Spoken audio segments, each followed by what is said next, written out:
Hello, everybody. And welcome to the stream. I'm your host, Richard, And I'm D. and we are cracking on with our playthrough of RogueTrader. Which had a very weird problem today. Oh? Okay, so I logged in to check some of the builds out, right? Mm-hmm. I did some fine-tuning. And apparently we hadn't saved at the end of the session. Shit. So it loaded me in. What am I looking for? During the attack on our bed chamber. Oh, right, okay. So, couple of changes then, just to bring everyone up to speed. So, I respect Maximilian to Overseer. Oh, the pet build. Yeah. So Okay. we've got ourselves a silver skull. Mm-hmm.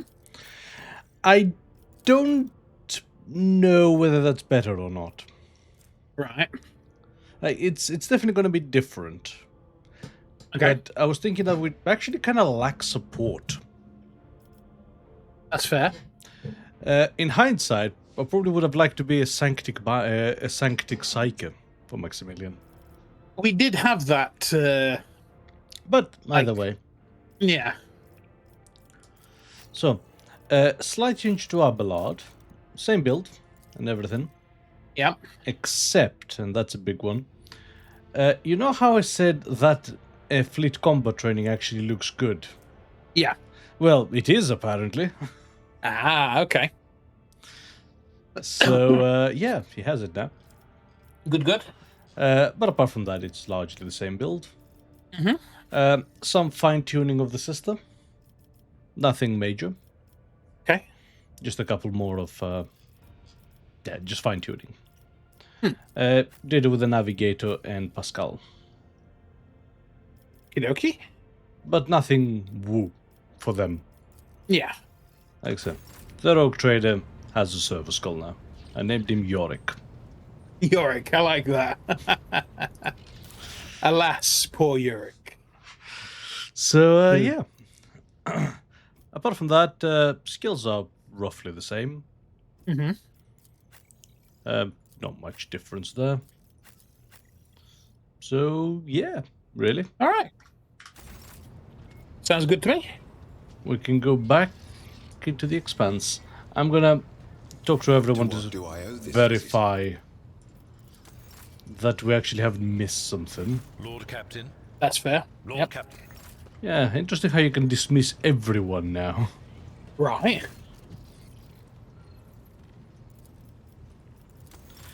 Okay, and we had a thing for Cabela, didn't we? Oh, yes, we had that ritual. Yes. Which I'm not sure how to activate. May the Exalted One protect you. Have you grown bored without... Oh. Okay, so... where are we? So, have to explore another planet. That's fine. We've already sorted that out. Companion quest-wise... Oh, so Agonasek is in the Mundus Nullius system. That's what we wanted from there. Go to Kiava Gamma, go to the palace, and go to the officers deck. Okay. Let's go.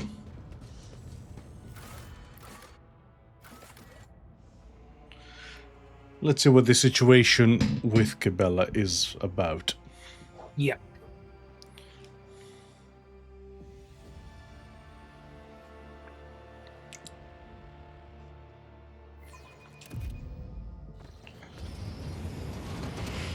Long live the RogueTrader, indeed.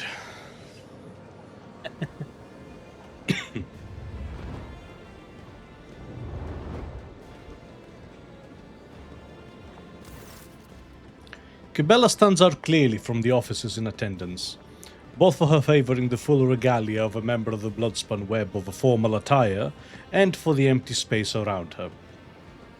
The other attendees are keeping their distance, as if an air of mortal danger repels them from your companion. Danrock, whose keen, worried gaze is locked on Cabela, and whose mouth is stretched into the most courteous of smiles, gives you a hurried bow. Your lordship. Domin Maximilian, you are here. Cabela sounds neither excited nor solemn. Her tone is indifferent, as her fearsome metal claws clutch a slice of fruit from one of the plates.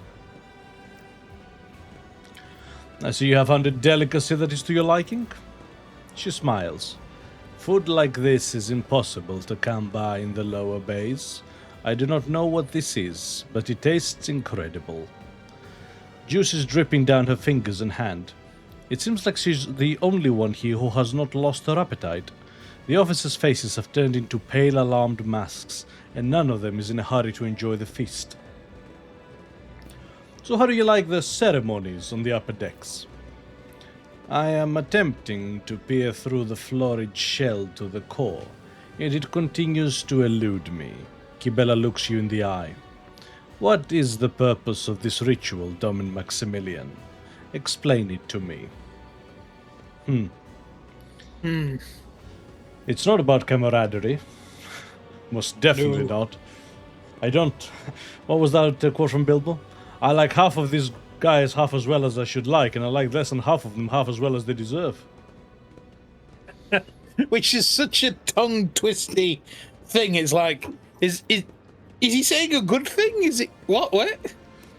You can't pass it out, but on the spot, especially as she continues to talk after that, it is intended to create that absolute confusion of, is that an insult? Is that a compliment? Like, Which is exactly what Bilbo was going for.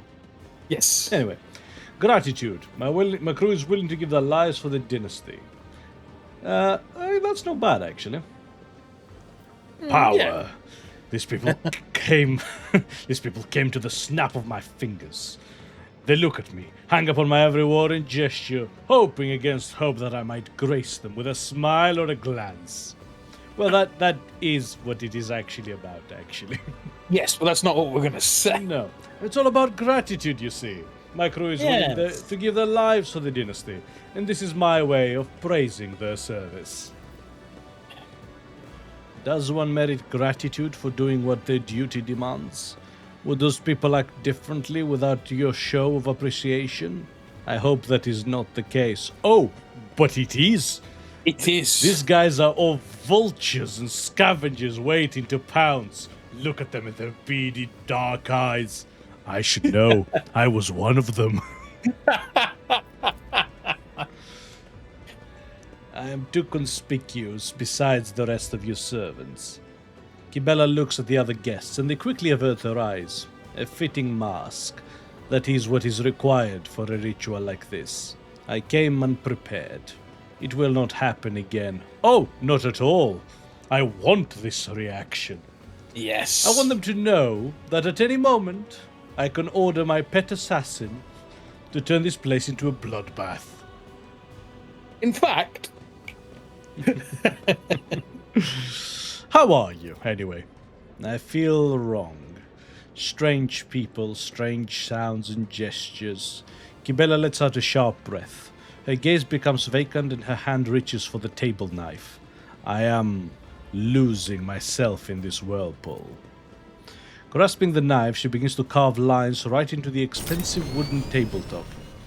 A nervous murmur runs through the crowd. What's up? No, we just got a follow. Oh. Thank you very much. From Rora Anaviti. Thank you very much. Much appreciated. She's ruining my tabletop now. Right. God damn it. First all the blood on the carpets, now the... This is real mahogany, you know. Mahogany. A nervous murmur runs through the crowd.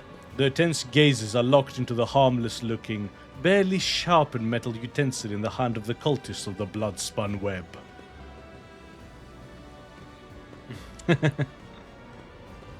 Could it be that someone here finds the Could it be that someone here finds the conduct of the Lord Captain's guest disturbing? No, sir, absolutely not, sir. In fact, everyone starts carving at the table. Yeah. Table turns into toothpicks before long. It's like that Paul Blinken attacked in Men in Tights. Right. I see you have already mastered the art of commanding attention. You seem to be quite in your element. Yes? Yeah, let's go for that. She blinks in surprise and looks at you. She glances back and forth, seemingly privy to the meaning of your words. And then, her clear, genuine laughter fills the room, startling everyone around her. I suppose that's true, Domin Maximilian. I will not fluster your subjects further. I think you being happy will fluster them more, frankly. Right. She glances at the maze she has inscribed and sighs. Whenever I lose my thread, whenever I am forced astray by the outside world, I return to the labyrinth. It has all the answers. My meditation helps. In finding my way out, I regain myself and praise the righteousness of serving the Undying One. Gesture at her mask and regalia. Your choice of attire is not customary for such gatherings. She looks at you with mild confusion. My appearance tells those around me who I am. Everyone here is wearing a mask for their respective thread. Is this not a requirement for your rituals? She glances at the opulent room, the dazzling decor, and the handsomely dressed officers. I sense that this gathering was a terrible mistake. No, I would call that a success. Yeah. Danrook sighs heavily and looks down. Why? You have looked behind the curtain at my existence, and now I have looked at yours. Kibela stares at you intently. I do not think that we have heard all the words that should have been spoken here today. Is it because you do not wish to say them in front of witnesses? I grow weary of the crowd. Walk with me. Kibela avoids your gaze as the two of you walk away from the other guests. She seems calm, but the slight tremble running down her right hand betrays her agitation. Once you are alone, she looks straight at you. I have discerned what you are doing here, and I know that your calling is the ritual was a ruse. True rituals are constant, immutable, like the cycles of the cooling machines in the ship's bowels, or the shifts of the base servants. This was spontaneous, something you prepared just for me, and then you stayed at my side the entire time. Now here you are, granting me yet another request. Why is that? You are my instrument, my blade, one that I intend to maintain. Yes.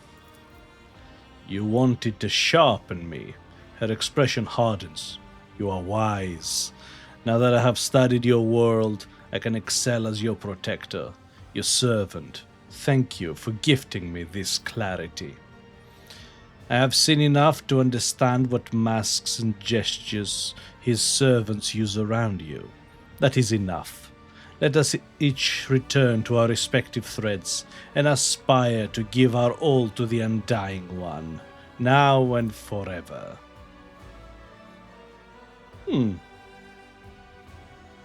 Okay. Very interesting. All right. But yeah, I don't Very know. interesting indeed. I do kind of enjoy throwing bombs at these parties. Right. And having a cultist assassin just, hanging about. It's a friendly reminder to everyone that don't fuck up. Because if you fuck up, the consequences will be both quick and severe.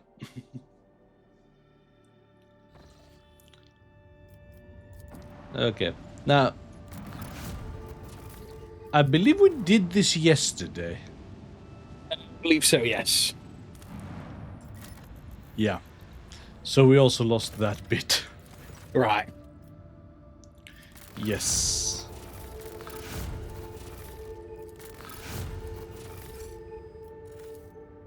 Ooh, do me a favor while I do this. Go on to the Steam guide for this, for the builds we had. Yep.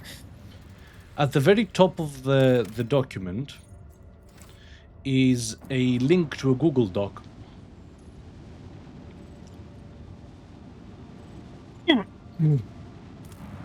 Some alternative builds.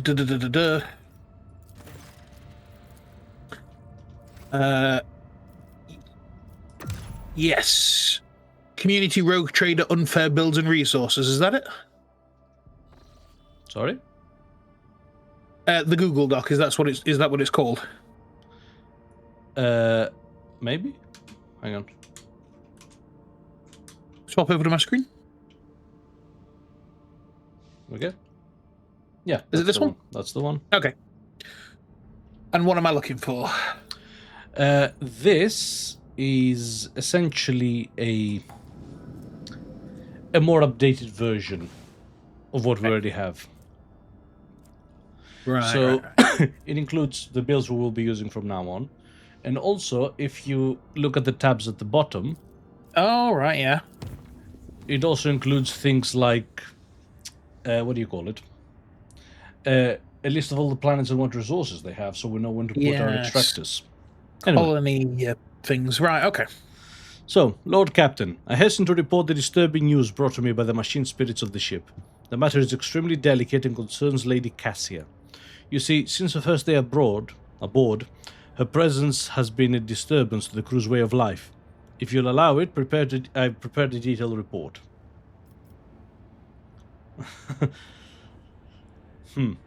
Okay, deliver your report. Yeah. The first incident occurred immediately after the departure from Yurak 5. The Lady Navigator chastised one of the ship's runners, after which he went to his living quarters, killed his family, and then shot himself. The second incident was noted while traversing the warp. The Lady Navigator gave the pilots the wrong instructions, and the void ship was thrown off course. For a matter of minutes, this was enough for the forces of the Immaterium to anger the machine spirits enough to start a fire in the service bay. After that, officers living near the Lady Navigator's quarters began to express extreme emotions: hysteria, apathy, euphoria, rage. That is quite detrimental to crew morale and performance. The last incident was recorded on Footfall. Around 100 living birds were delivered on board during our stay on Footfall. Each bird cost a hefty sum, but I have failed to discover their purpose and subsequent fate. I was also told about a conflict between Lady Navigator and the Seneschal. Alas, with no details. If you like, you can ask Master Viserion directly. Things are even worse with Jai Hidari.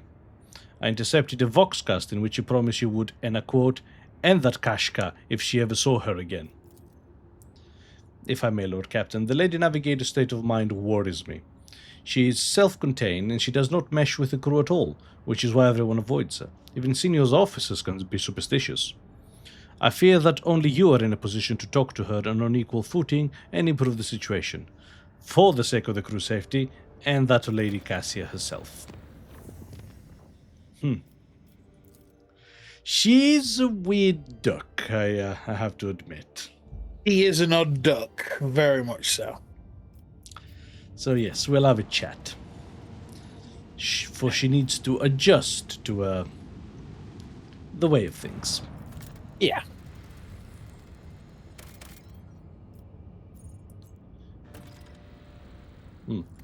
Natural accumulation of irregularities has been detected. Oh, 7 plasteel, that's very high. Yeah, that's very good. So, let us place an extractium. Okay. Okay, I think that is worth it.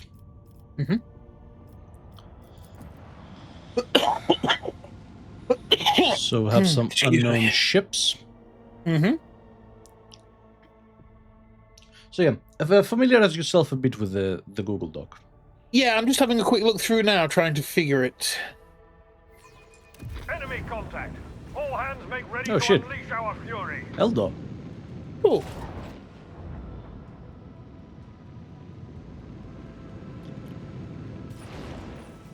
Huh. Uh-huh. I'm not sure of what this Time has come. does. Oh my god, how did I manage that? Oh my. How the fuck did I manage that? Set the course. Lay in the course. Okay. This one goes down. So they didn't destroy the torpedoes. No, but it took a dot off. Leave their hulls strewn across the stars. And that didn't do anything, actually. Macro cannon, volley. Okay, that did a bit. I think I'm gonna change this torpedo tube. Okay. Oh, wait. Torpedoes. Ah, no, it works like so. Oh, okay. Oh. That's some decent damage, actually, we took. Yeah.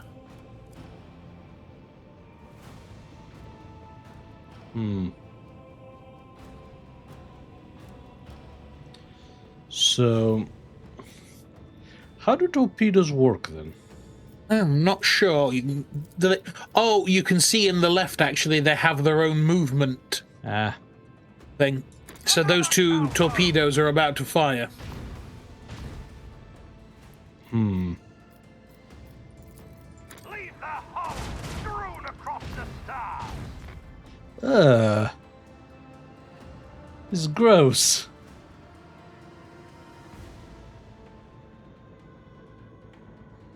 I don't know what to do, actually.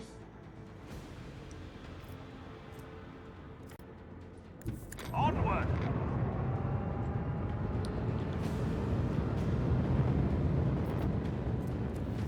No. No.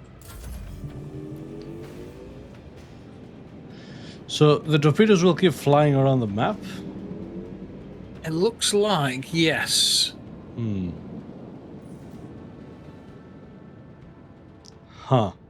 Is that... Yeah, that's the torpedo's turning radius. And they self-destruct in 3 turns.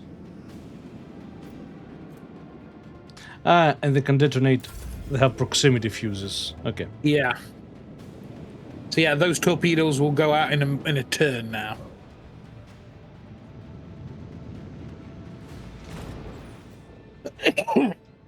Oh. Now these ones have found themselves.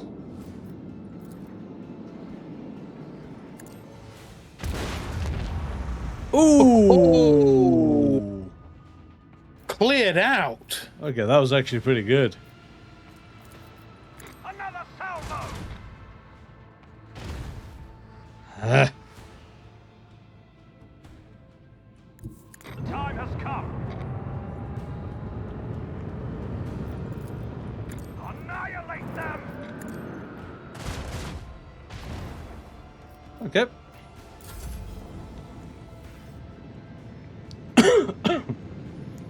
Yeah, okay, the torpedoes are pretty good then. Yeah.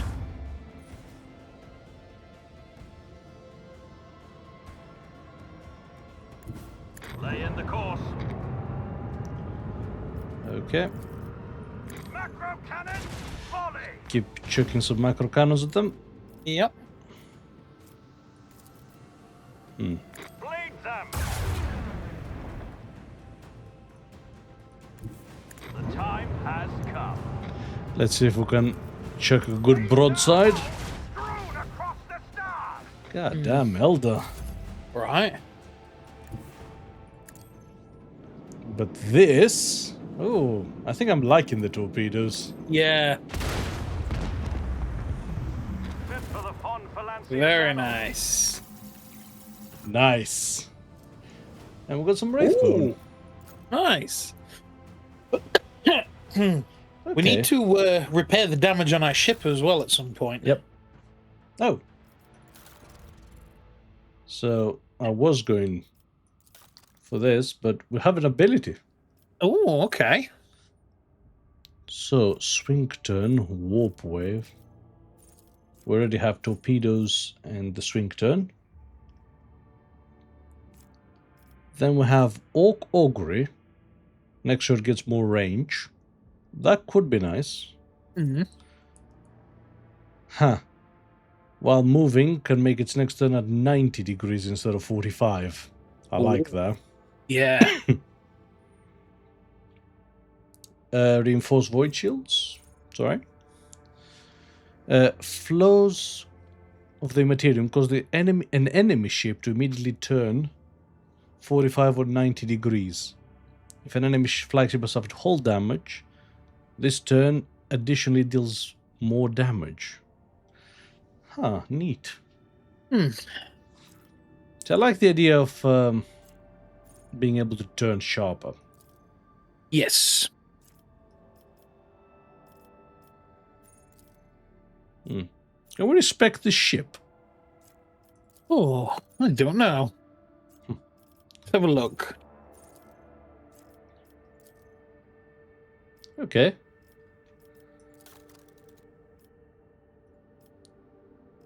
We're gonna upgrade components. Let's upgrade the hull a bit. Yep. And there was a way to repair it, wasn't there? Yes. With there we scraps. Oh, there it is. Hull repair. So apparently you cannot respect this ship. But I imagine you can with the toy box. Yes. So, there's a monastery of the Order of the Hammer. ooh. Lord Captain, who have received transmission from from Foulstone. It was sent by members of the Order of the Hammer, votaries of St. Cugnatius, whose monastery is the only settlement on the planet. Or rather, it used to be. Some time ago, a transport vessel, the Navica, unloaded several thousand refugees from a planet belonging to RogueTrader Winterscale. The Order of the Hammer has judged this invasion to be an act of aggression and is asking for your lordship's protection. These people are victims, not invaders. Prepare my shuttle. I shall head to the planet to resolve the conflict. As it pleases your lordship. Ooh, nice. So, 11 days after the feast of the passing of Nicomedes Keith, the champion of faith, disquietude marred the calm of the monastery of the Order of the Hammer. Countless tortured souls, steeped in fear, arrived on Foulstone in a star bark. A great apostasy had befallen their home, and turned them into abject wanderers, seeking help and refuge. Their wicked and cruel captain, the owner of the Navica, had betrayed them. Once the unknowing souls in his care had made landfall onto the world's surface, he most deviously recalled his shuttles and left, thus ridding himself of his duty to care for the unfortunate lot. Not knowing how they would survive on Foulstone's grim wastelands, the forsaken people came to the monastery of St. Cugnatius, where they surrounded its walls. They hammered their fists on its gate and implored and wailed, "Take us in, protect us!" And what was once a place of serenity and grace was now full of din, disorder, and all manner of things despicable. The interlopers brought with them their worldly futility and strife, and mayhap also the seeds of alluring blasphemies, if friendly heathens lurked in their midst. If fiendly heathens lurked in their midst. After a prayer, the prelate, Hectarchius, turned his eye to the past in search of instruction.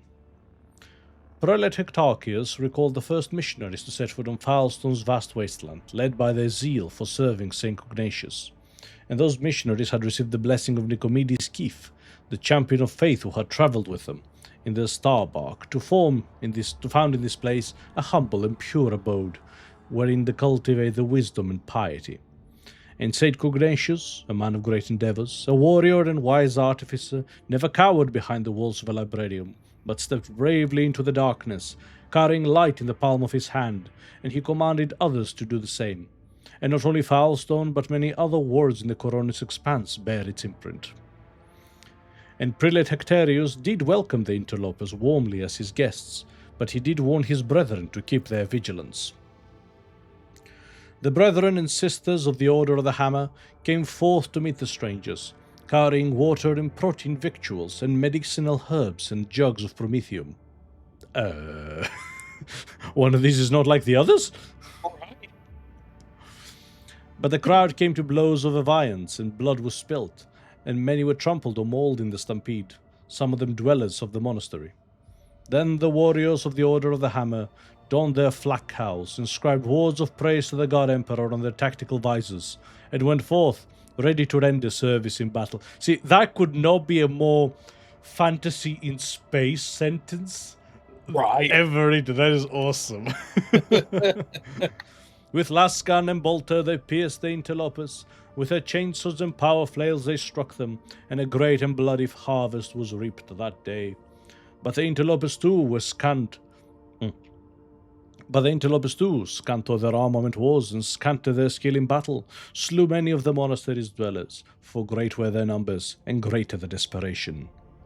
The monks fled beyond their walls, and rang the vox alarum, and shut the gate, and commanded the armed guards to keep watch over the gate, slaying any who approached. A quarrel broke out. The hungry and the sick lay siege to the monastery, begging for help. In their spite, they blocked the water collector and unpowered the generatorium. The faithful, in the meantime, made ready to resist. And a miracle came to pass. The God Emperor... Okay, that's cool. That's very cool.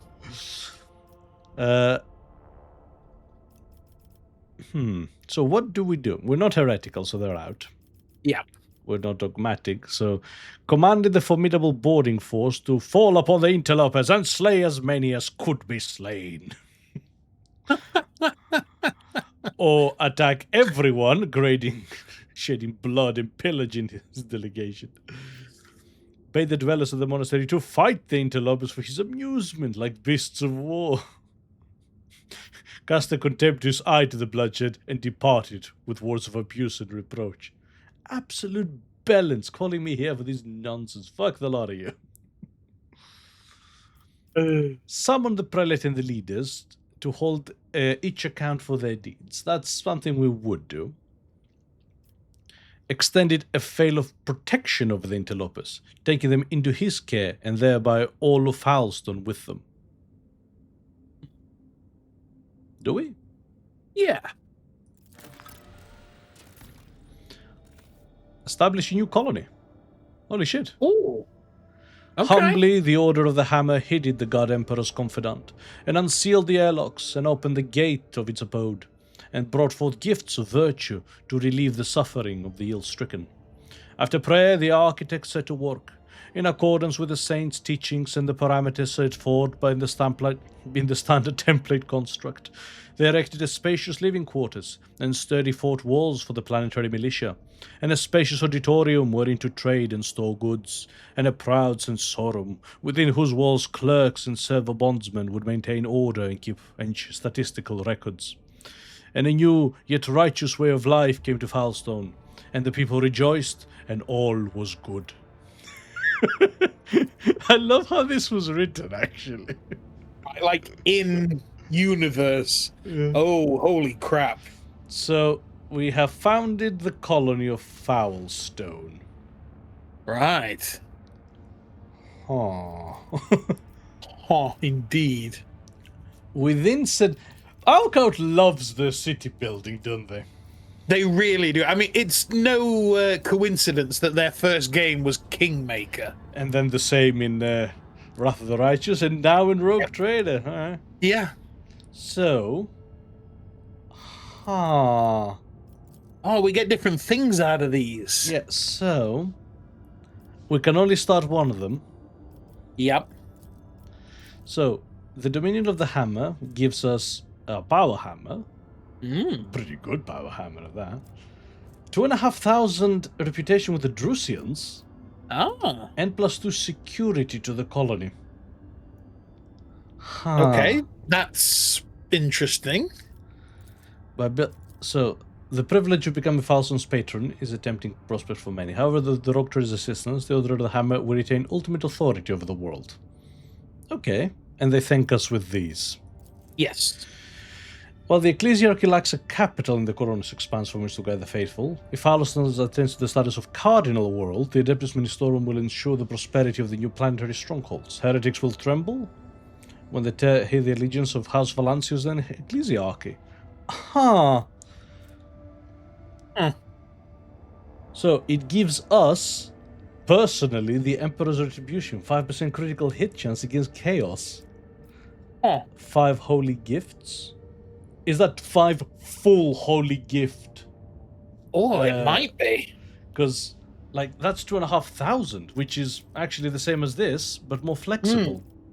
Yeah, because we can give it to whoever. And efficiency 10-0. Focus on your task. Side note. I saw on the Reddit someone lamenting how, in another universe, instead of Space Marine, we had an Aspect Warrior game. Oh. Someone made, like, fancy cover, which was like a Howling Banshee. Mm-hmm. First comment, you know what I would love? An Ace Combat 40k game. Second comment, isn't that just Warframe? So, Gold Star community, you have it in your you have it in your soul. So no one in the entire Koronus Expanse will make a worthier guardian of the Sanctuary of Faith than the head of the House von Valancius. A marvelous basilica will be erected in his honor in the world's capital city. It will be decorated with a grand twin statue of the Emperor and the RogueTrader. Oof. Thousands of parishioners and priests will say his name in their daily prayers and bring him reverent gifts. So, all allies increase their wounds by a Lord Imperium divided by 15. That's not a lot. Unless we start really boosting our Lord Imperium. Yeah. However, we're doing it to profit factor and to complacency. Affects the amount of profit factor produced by the colony and the speed of projects. Ooh. I don't know. No, but both of those seem really good. So we can keep it as a monastery world, a shrine world, or a world, I suppose. Yeah. So that gives us good reputation and security, and a good hammer. But I think there's better out there. Yeah, probably. All damage dealt when this weapon pushes is increased by 100%. Then again, that's pretty fucking excellent. Yeah. See, that gives us a more flexible reputation and efficiency, which gives us more resources. They'll boost all our allies, which is nice. And profit factor, which is great. And more profit factor in general. Do we act as the place's protector? I think that's the most thematic here. It probably is, yeah, because it's being brought under our dynasty, if you will. Ooh. And that unlocked even more. So that will take some time? Yes. And then we have way more. Yeah, hell of a lot more. That is cool. That is very cool. And now we have the entire colony management screen. Yes. See, I like the vibes Alcat attaches to their games, even if they're not as well executed as I would like. Yeah. They have a really good way of doing things. Yeah. And it comes across. Like, you can see the passion. Definitely. Like, these are not just cash-ins and whatnot. Like, they really care. Here's the thing. If this was a cash-in, they would focus on the things that are appealing, instead of, like, showing how fucked up the Imperium is, or... Mighty machine spirit, lend us a modicum of thy power. Yeah. It would be all about fighting chaos instead of, like, Dark Elder and stuff like that. Yes. No? Now, like, one of the ways you can tell, like, they really cared, and it made me smile and love the company all the more for it, was Oh, you bastard. Yeah, was when they released a like a post on Steam, and it was called the Guide to Guides or something. Yes, that was that was so beautiful. It makes me like giggle. So, Right, for those because- who don't know, the Guide to Guides is the premier Pathfinder guide, frankly. To all the other guides for builds, because obviously there's tons of builds out there. That's Pathfinder for you. Yep, and could you pop those torpedoes? Oh no, because it's not your turn. But yeah, so there's tons of builds out there. There's loads of really good variation. But like, where do you find them all? And somebody took it into themselves to make something called the Guide to Guides, where they just host all the guides for not just classes, but like Haha. Ho-ho! very nice. I pulled off the Ultramarine power slide. Oh, So yeah, keep going. an owl cat, made their post called the Guide to Guides, which you have to be fairly involved in the lore to even know what it's a reference to. Yeah, It's not even law, it's the community there. yeah. So no, it was a very positive thing from Owlcat that makes me go, yeah, they care. This isn't just a business thing. They care. So I'm gonna move slightly forward. It gives control of the nearest torpedo salvo. Oh. Is this essentially like give the torpedoes an extra go? I think it might be, yeah.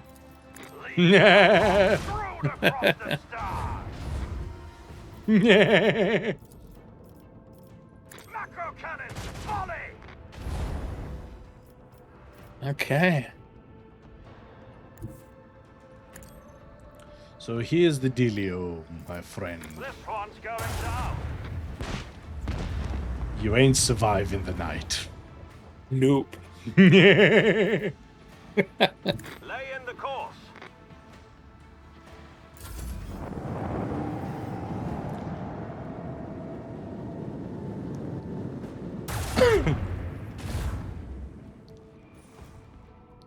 Especially now that you have so foolishly.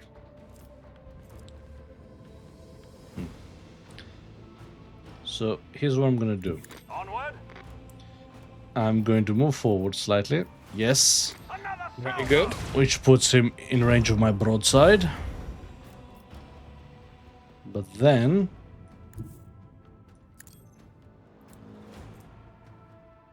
I'm gonna blow him point blank. Up, that is. superiority was obvious. And some heretic trophies. Yeah, okay, that went much better. Have we fully explored this? I think so. Oh yeah, the new Anno is about to come out. I've seen a fair few reviews of it. Yes. Positive overall. Good stuff. Oh, Hannah's joined us in the chat. Hey, Hannah. Hello. Greetings. How's Oh, things? Don't forget to go back onto the ship to talk to, Cassian. the navigator. Good call, I forgot. Yeah, I just thought we don't want to be doing too many warp jumps if, there's an issue.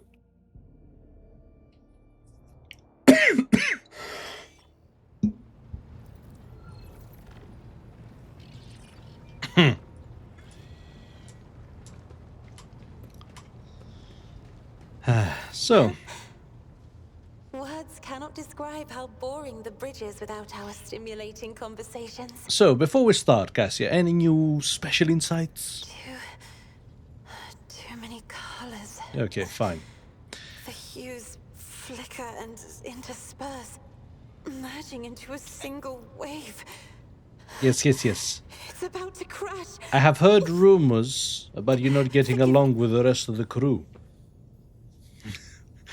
Panic flashes into her ruby red eyes, and your heart starts beating a little faster while your hands go cold. Not here. I'm begging you. Aren't noblemen supposed to discuss such things away from the servants? Alright, let's go to my study. No one will disturb us there. Lead the way, and I will answer all of your questions. Oh, we didn't speak to Abelard about the disagreement. Should They we had. have? I'm not sure. You are actually kind of right there. Yeah. Do we have an autosave? How old ago is that?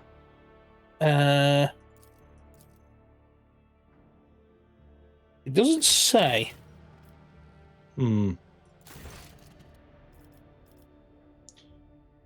It's about It 10 looks like- minutes ago.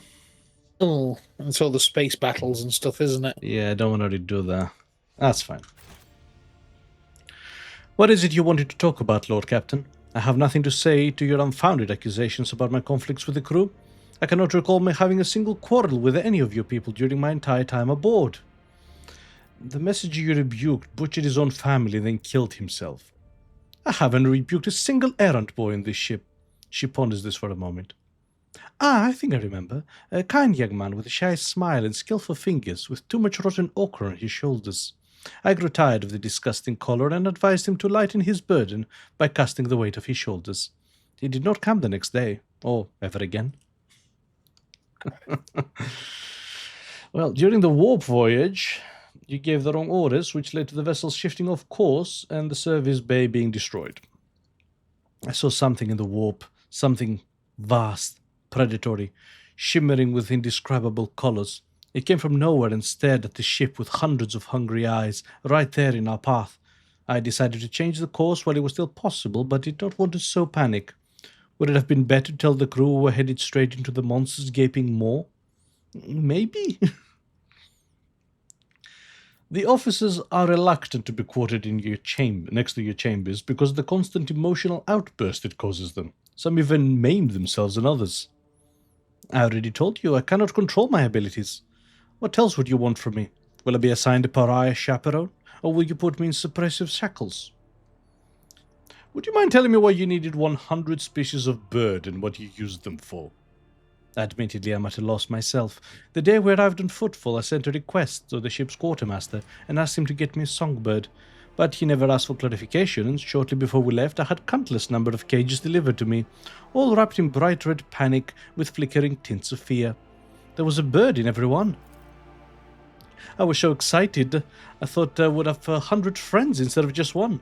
They were squeaking so piteously, I let the poor things out. I even fed them my breakfast and dinner. But the stupid birds would not stop chittering even after bedtime. They were dashing about the room, smacking me in the face with their wings, and defecating. I became angry, and suddenly they started pecking at each other's eyes and attacking me. Then I became afraid, and they fell over dead. I do not think I want to keep pets anymore. Well, I think I've heard enough. Yep. Will you share your thoughts with me? Right. Okay, here we go. It is like a passive effect on her. It's not her fault, per se. No, but... Yeah. I'm not going to confine her to chambers. That No. seems cruel. You have a kind soul, but have difficulty reaching out to people. I could teach you a lot about her. I could teach you about the art of communication. That seems rational. Yeah, teaching her.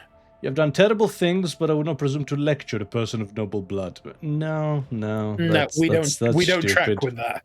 Yeah. Woe dogs your steps, but we will find a way to defeat them, I promise. Hope in one hand, shit in the other.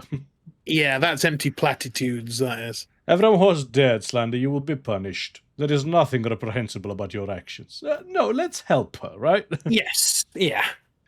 You have a kind soul, but have difficulty reaching out to people. I could teach you the art of communication if you would like. That would be wonderful. My education on Yurak 5 was cut short, but I had realized by then that the wisdom of books is a poor substitute for the wisdom of experience. Very well.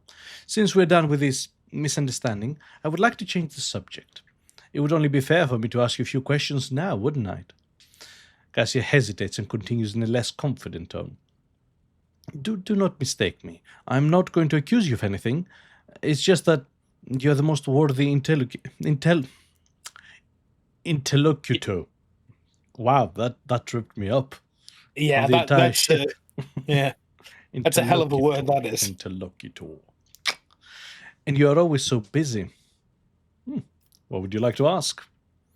I read a treatise by Paesus de Mobius very recently, who claimed that subjects would never believe the new ruler was better than the old one unless the old master had been a tyrant.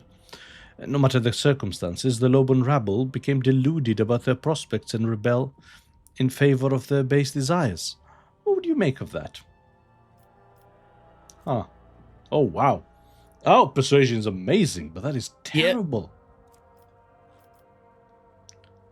Your interpretation of this classical text is not entirely correct.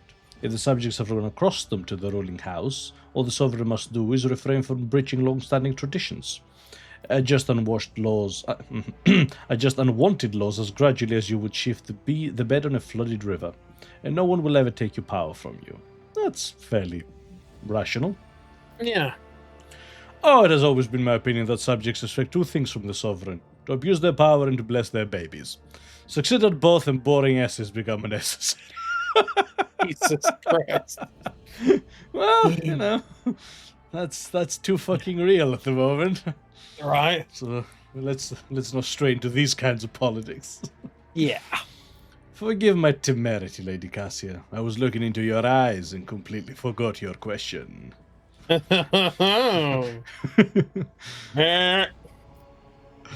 No, let's go with the interpretation of the classical text is not entirely correct. She thinks for a moment and then smiles. Indeed. I was not wrong about your merits or your ability to hold a conversation. I hope my second question does not confound you either. According to the 20 tomes penned by the preacher Oistak Istefan the Forgotten, mercy and cruelty go through the world hand in hand, but people flock only to one pan of the scales. Would you rather inspire fear in your followers, or be magnanimous and choose awe? Well, that's an easy answer, actually. It is better to be loved than feared, but it is important to never be hated. But if you have to choose, fear is an acceptable substitute for love. Is basically the gist of Machiavelli's The Prince. Yes. I would rather crush a rebellion than condone one. Is that not a greater mercy in the end? Wow, she does not want to be persuaded, does she? He really doesn't. Like, minus 50 modifier. Oof. I will exercise restraint and leniency in my actions. Excessive suspicion and mistrust hardens the hearts of people and turns them against each other's. One must be a tyrant, a friend, and a jester to one's subjects. What matters is to clearly discern which role is required at a given moment. That's actually perfect. That is actually and I have to parallel that to Klaus in Girl Genius. Oh, Klaus Wolfenbach, yes. Yeah, Klaus Wolfenbach. This, like, because he is a tyrant. And Absolutely. a jester. And a jester. He encourages almost people to take the piss out of him in the plays and stuff. He is not a friend, though. Definitely not. No. That But was something... the Heterodam boys. Yes. But that was something, that he couldn't afford, really, given the situations he was in. Yes. Girl Genius is great, by the way. Go read it. Oh, abso-freaking-lutely, yeah. There is so much power in your words. Power that makes me want to join you. I understand now why your subjects are eager to follow you. I admit I was afraid we were too different, and yet you helped me realize that I can be candid with you. Please do continue. I must confess that sometimes I can hardly bear the burden of the house has placed upon me. I feel I'm not doing my best. Tell me, how you, heir to a protectorate, can bear the responsibility for billions of lives day after day and not stoop under all that weight?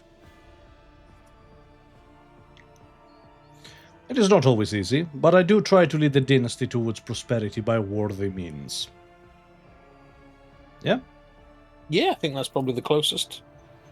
Thank you for your patience, Maximilian. You are helping me to see the world in different colors. A novel experience for me. Our conversations hold a special place in my heart. Allow me to bid you farewell for now. I'm headed back to my chambers to consider today's conversation. Oh. Oh. Apparently, our familiar has a charging station. Oh. Somewhere. Oh, there it is. To the right. By the way, Hannah, if you're in the chat, I think you might appreciate our new server skull named Yorick. Alas, I knew him, Horatio. It's actually a swarm of servo skulls. Should I have named him Yorix? Yorix. Shit, that's actually perfect. That is actually. Hannah's giving her best Shakespeare, legs spread apart, back out. Alas!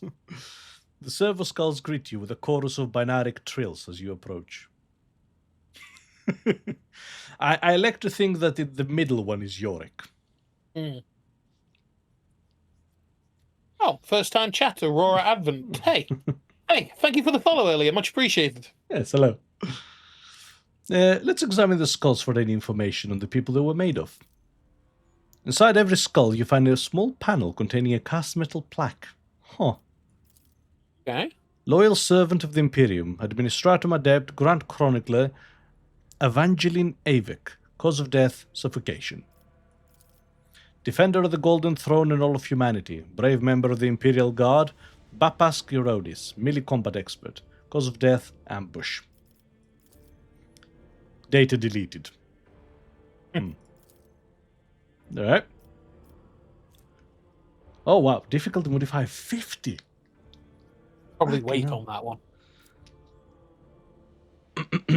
Since you have your quills ready, I shall dictate my memoirs to you. Let us start with my childhood. The servo skulls hover closely as not to miss a single word. A golden quill appears where one skull's tongue should be and begins painstakingly committing your tale to scroll. Several hours later, your throat is sore, and the creaking of the quill and the parchment has taken on a faintly sad undertone. It seems both you and the sacred machine are in need of a break. I can sympathize with that, let me tell you. So, in hindsight, that's the perfect familiar for us, isn't it? Yeah. So you can scribe everything I shout out during the course of this campaign. So, inspiration has in fact returned to me. It is time to continue writing my memoirs.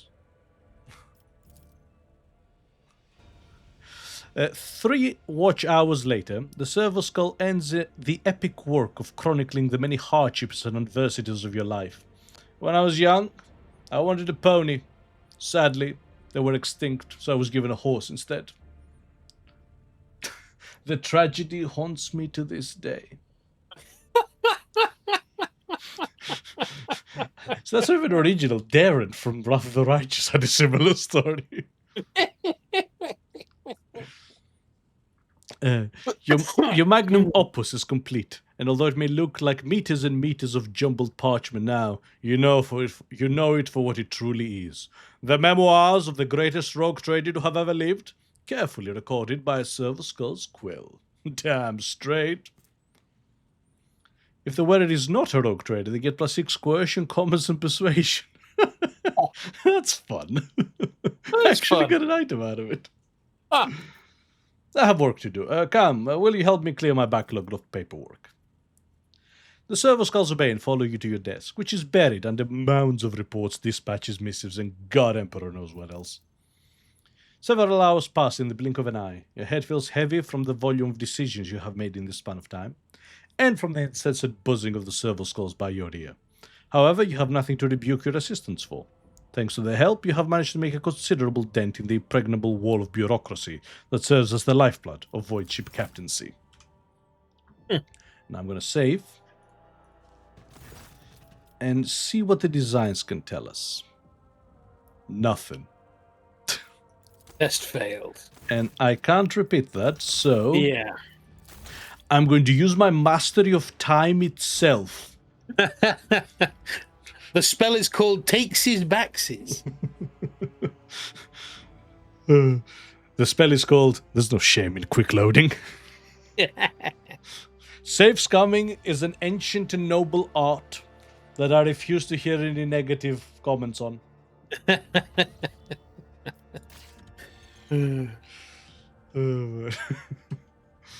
So anyway...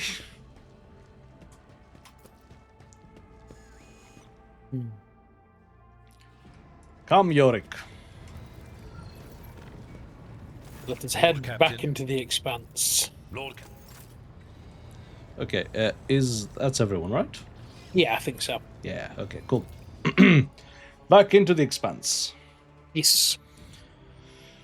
Oh yeah, there's in that spreadsheet I sent you, there's a recommended order of planets. Oh, is there? Yeah. I did not see that. Cradle of Kepri. It's called Space Systems and Resources. So this is our agricultural planet, Janus. Okay. So before we go there, do we check these places? Yeah. Let's explore around.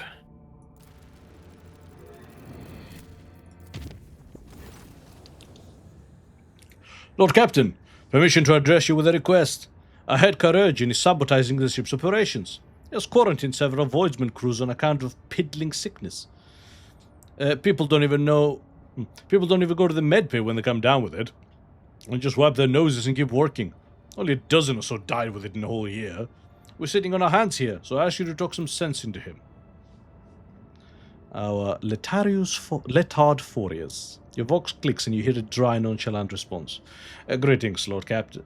Greetings, your lordship. My name is Letard Furious, and I'm the Karurgian Majoris of this vessel. As your chief Medicae specialist, I assure you that the quarantine is well warranted. This piddling sickness has claimed the lives of a number of meritorious officers in the past. This time I intend to get the epidemic under control, study the disease thoroughly, and develop a proper cure. I hope you will agree that a single period of downtime is a small price to pay for the number of lives that will be saved and the increase in the crew's performance during other such outbreaks in the future. Not to mention the fact that we won't have to waste stimulants due to the afflicted using them as a crutch to offset their limited work capacity. How do you intend to study this disease? By gathering enough infected individuals together, letting the illness progress, comprehend its properties, and finally killing it. The disease goes through several stages, with each containing clues to its nature and vulnerabilities. The Voidsmen will have to stay sick for some time until I discover the cure, assuming, of course, the disease is reversible in its final stages. That is not great, actually. Yeah. No, I don't think you'd get that by an ethics board in this day and age. No, not at all, as a matter of fact. There are much more efficient way to study a disease. Like, this is how you study a disease you know nothing about, and you know for a fact it's terminal. And even then, you don't let it progress. You basically try to stop it at every stage. Yes. Because prevention is always better than a cure. Always. So, defeating a disease is a noble goal, but I cannot approve of your methods. Find volunteers who will agree to being infected in exchange for compensation. I expect you to cure every one of them once you're done. Yes, that is how we do it, actually. And not by infecting them on purpose, by gathering infected volunteers. Which is why collecting research data on active diseases like that is actually really difficult. Like, the amount of data sheets I have to go through that have missing information because the patient just decided, they were done with it and never showed up for the next appointment. Yeah. You have no idea. That is, by the way, my actual day job. Yes, iconoclast, please.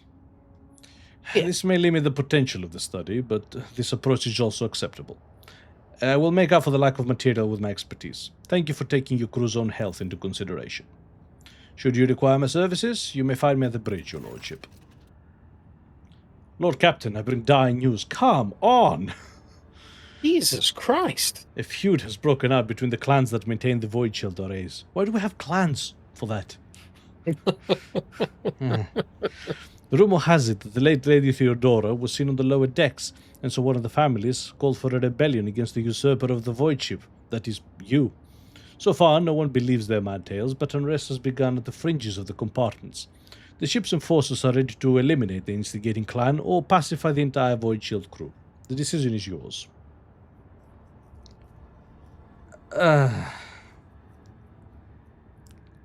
Damn. So, find the source of the rumors and punish the responsible. That's pretty reasonable. Yeah. Destroy the entire clan and find a replacement. I'm quickly starting to lean that way, actually. I mean, yeah, the problem is so systemic that we require it being pulled out by the roots. Yeah. Pacify the entire Void Shield crew. No, that seems excessive. Yeah. And I have noticed. No, let's go with the first one. Sure. Find the source of the rumors and punish the responsible. I don't want any unnecessary deaths. Lord Captain, as Seneschal Viserion would say, there are no innocents in such cases. The clans are endangering the entire Void ship, tussling over a strange and obviously false rumor. If you so desire, I will convey your wishes to the enforcers later, but right now the unrest must be stopped, and the people return to their direct duties or replaced. My wishes, Voxmaster, are for the enforcers to sort the situation before we forfeit the crew wholesale. Investigate the rumors and find the real culprits. No violence. Huh. Yes? Yeah. Again, yes, absolutely. But I also feel like the enforcers are really reactionary. Yes. Like, there's no... Dude, it's what I said earlier, is that I feel like a third of our ship is doing their job. A third of our crew is doing its job. A third of our crew exists on our ship, and a third of our crew is responsible for stamping down on the second third. So 2/3 of our crew aren't really necessary. Or could be replaced with much more efficient crew. Anyway, no violence. I'll see to it, Lord Captain. God damn. Right? This should not be reaching me. Destroyed ship. I imagine there's tons of them in the sector. Yeah. Hannah said efficiency mentioned. Wah. Ooh, a D20. Xenotech. Xenotech 4. Check the spreadsheet. Is that a large amount? So let's have a look. So how do I read this? So what system are we in? I found an Archaeotech mechanism fragment. Ooh. A surviving piece of an Archaeotech mechanism for unknown purpose. Cool. Okay, show me your screen. Hang on. Okay. Okay. Okay. So look at Xenotech. At the top. Yep. Scroll down. Yep. So is 4 a large number? Yes. Because there's only Yes. 4 places with Xenotech and 2 are on 4. So it's worth mining. Okay, so the color is right, yeah. The color and the number. Color and the number. Okay, sweet. So let us start extracting this Xenotech.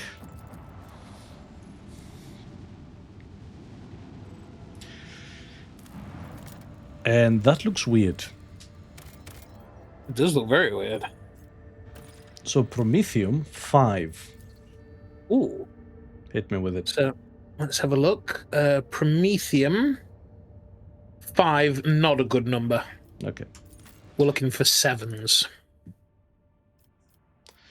So down we go. We found a distress signal. Ooh. Time to see what these new builds are about. Yes. So, Yorick is the primary skull in this server skull array. We need names for the other 2. At the moment, they are simply Yorick 1 and Yorick 2. Or rather, 2 and 3. The likes of The which I haven't Yoriks. seen in a long time. No bright flashes, no riot of colors, just pure. Two skeletons are lying in strange positions. Huh. As if one was either carrying or hugging the other and didn't let go even in death. The gear is badly damaged and decayed. Carefully inspect them. Ah. Hardly anything of note. An old cogitator is the only thing that they found. It's been exposed to the elements for decades and even centuries. Fragment of a Vox recording. Scout 1. We're rich! Chaos take me rich! Fly, for crying out loud. Spit it out. What have you found? Rich! Screw footfall. The Expanse can go to the Orcs. We're out of here. Calixis, here we come.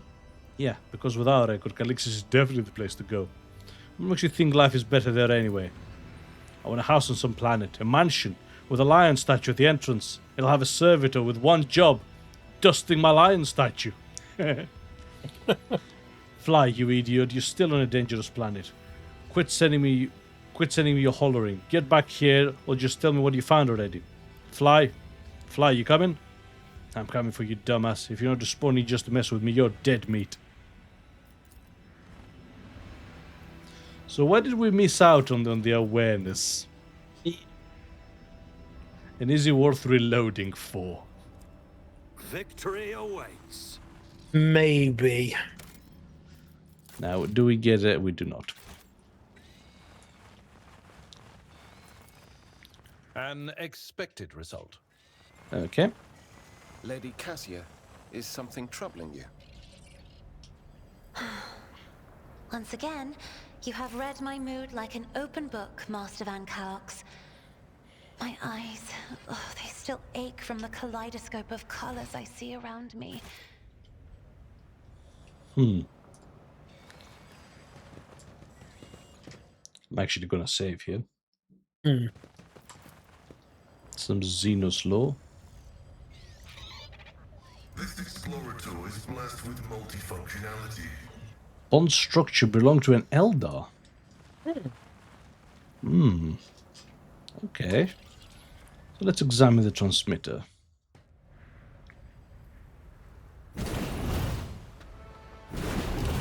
Are those? Oh, Something of interest. yeah. See, my first thought was the War Walkers, but no, they're just turrets. Yeah, I thought they were war walkers, huh? So just turrets is also pretty fucking bad, actually. Oh yeah, no, that's not great. This is Eldar tech.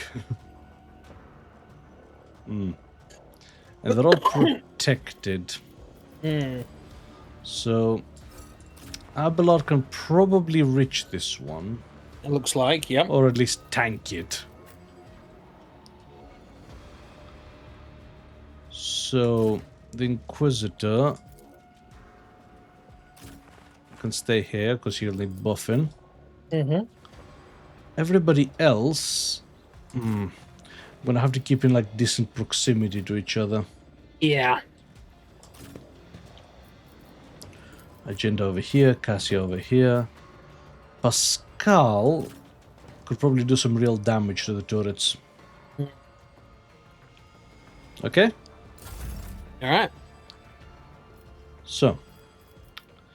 Let's go with cover efficiency over here.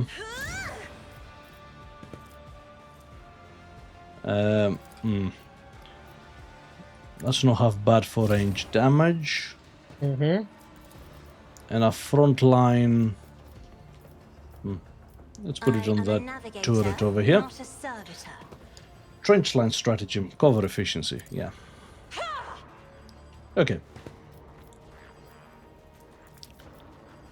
So Me? If you insist, Lord Captain. I'm gonna boost Pascal actually. Yeah, he's I think he's gonna be very crucial in this one.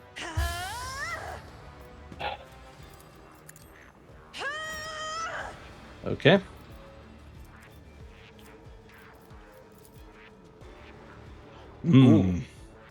These are tough actually.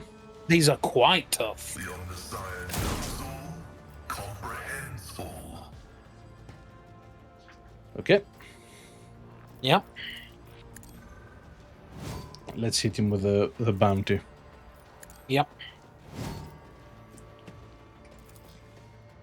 Request denied.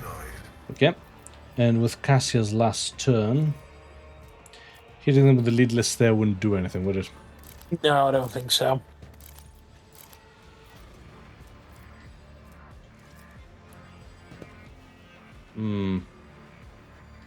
Okay, stay there then. Whoa, whoa, whoa, whoa, whoa, whoa, whoa, whoa, whoa. This is some nasty shit. This is very nasty. So I can definitely hit them, but that's not a lot of damage. It really isn't.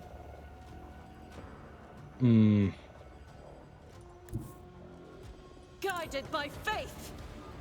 Okay, just gonna have to go over here.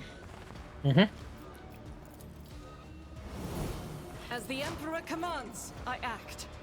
Okay, fully buff. And let's hope. Faith without deeds is worthless.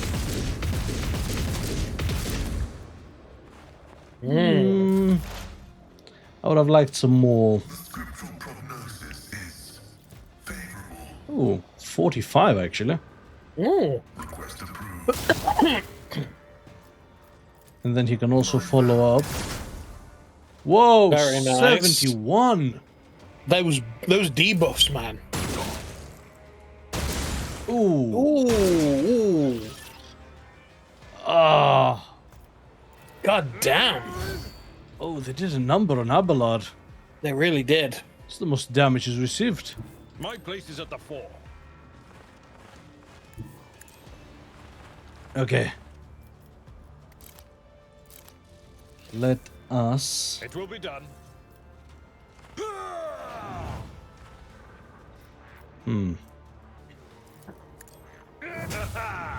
An exemplary strike. Huh. Huh. Yeah, that was the naval your combat best training. Okay. We need to practice. Victory is imminent. Brace for impact, okay. Yep. Maximilians go. I am going Suits my to purposes. boost Abelard. Yep. Already done. Out of authority, please. Now, I'm also Suits gonna my purposes. activate the Medicae signal on the server skull Yep.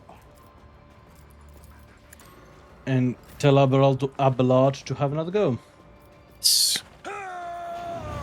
Need to smack the shit out of that turret. Gray hair, sure hand. Very nice. Yes. An exemplary See, I strike. told you I thought that naval combat trading was gonna be good. Yeah. And then, bit more damage. Yeah, All too easy. nothing else to do really. Yep. Our Inquisitor friend is going For to the endure, throne's glory. set himself on fire. I won't object to it. Okay. Switch to his swords. Oh, and use the Emperor's Blessing. Very nice. And then... Get me a target. start moving towards his objective. Yes. Alright, Cassius, go.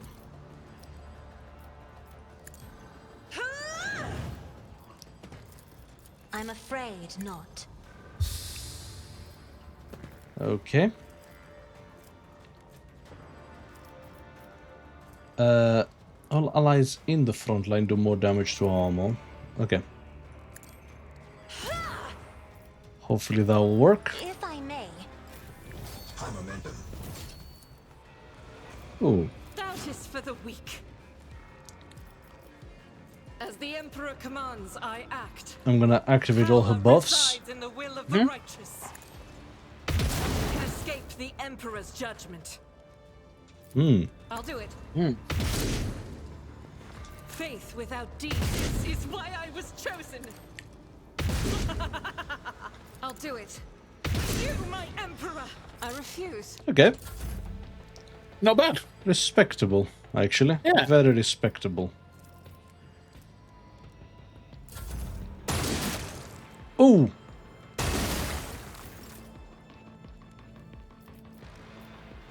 Okay. So that only costs 2 AP. Doubt is for the weak. As the Emperor commands, I act. So let's see what this does.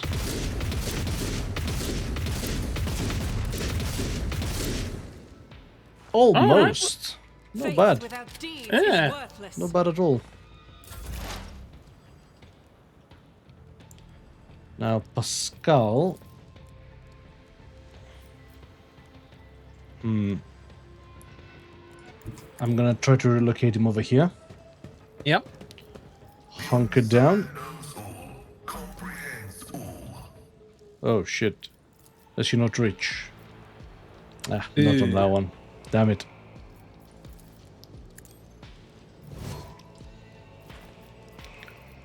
Okay. A joint analysis.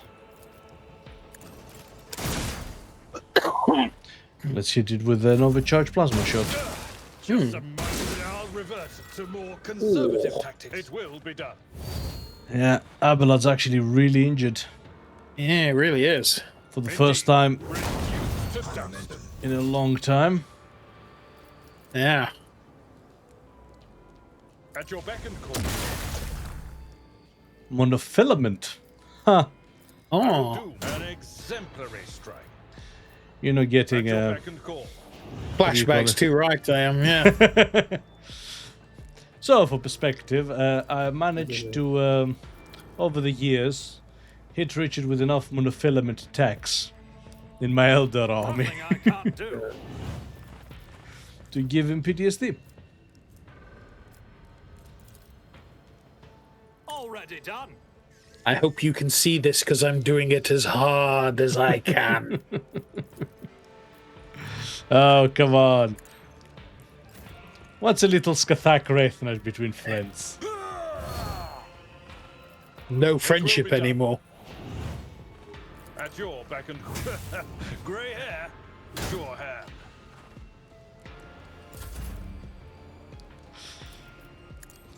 There's nowhere to hide.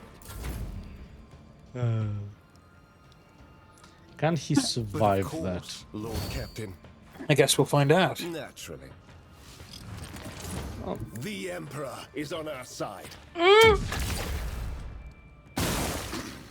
Yeah. Oh, did that Take you. set them all off? You think so? Yeah, because I saw the effect somewhere else on the screen. I was like, what the hell is that? Oh, no, it didn't, no. Oh, it's fine. Yeah. Isn't this a job for the serfs? The scriptural prognosis is favorable. Oh. Did Pascal... He popped. It popped? I think so. No. So So why is why? his health so bad? Right? Me?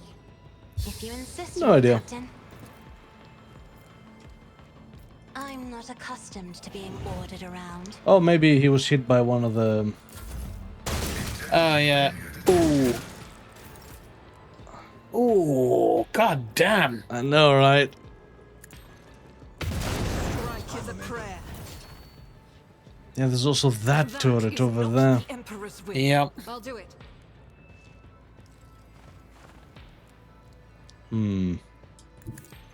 No brilliant. As the Emperor commands, I act. You know what they really need? What the Grenier have in Warframe? Where they throw down those things and they get like a, a chest-high I'll wall. do it. See, on a tactics game, that's a legitimately fantastic ability. Right. Heavy is the tread of his faithful. Ooh, a Warframe tactics game.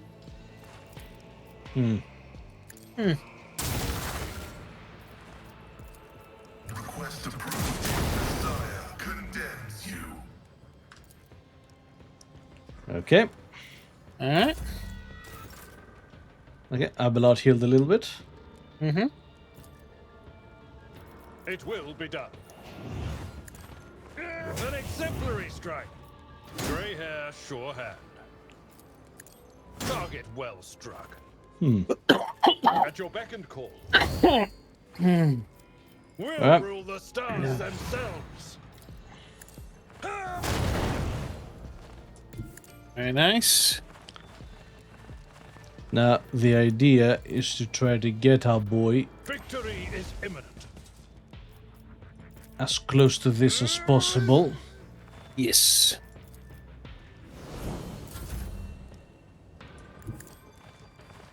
Maximilian's gonna move forward.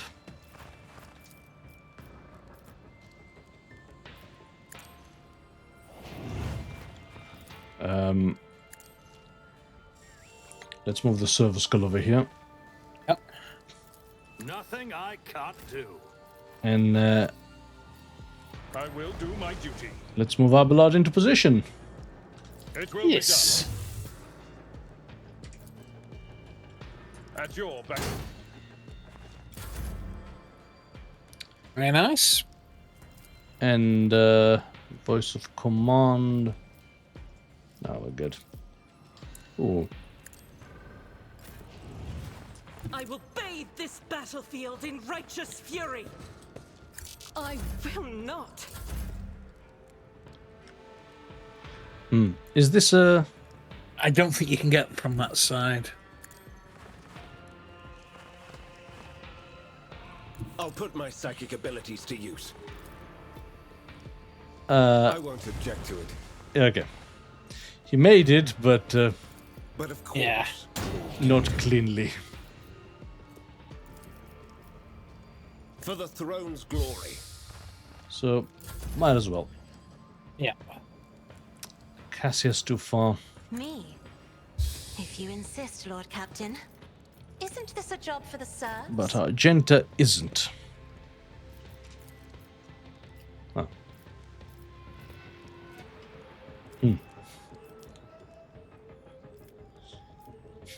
Is there any configuration where it doesn't hit them?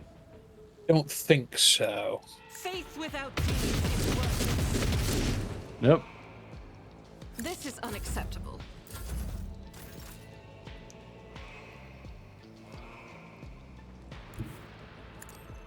Okay. No, that clips both of them. Doubt is for the weak. No, brilliant. No. As the Emperor commands, I act. You, my Emperor! High momentum.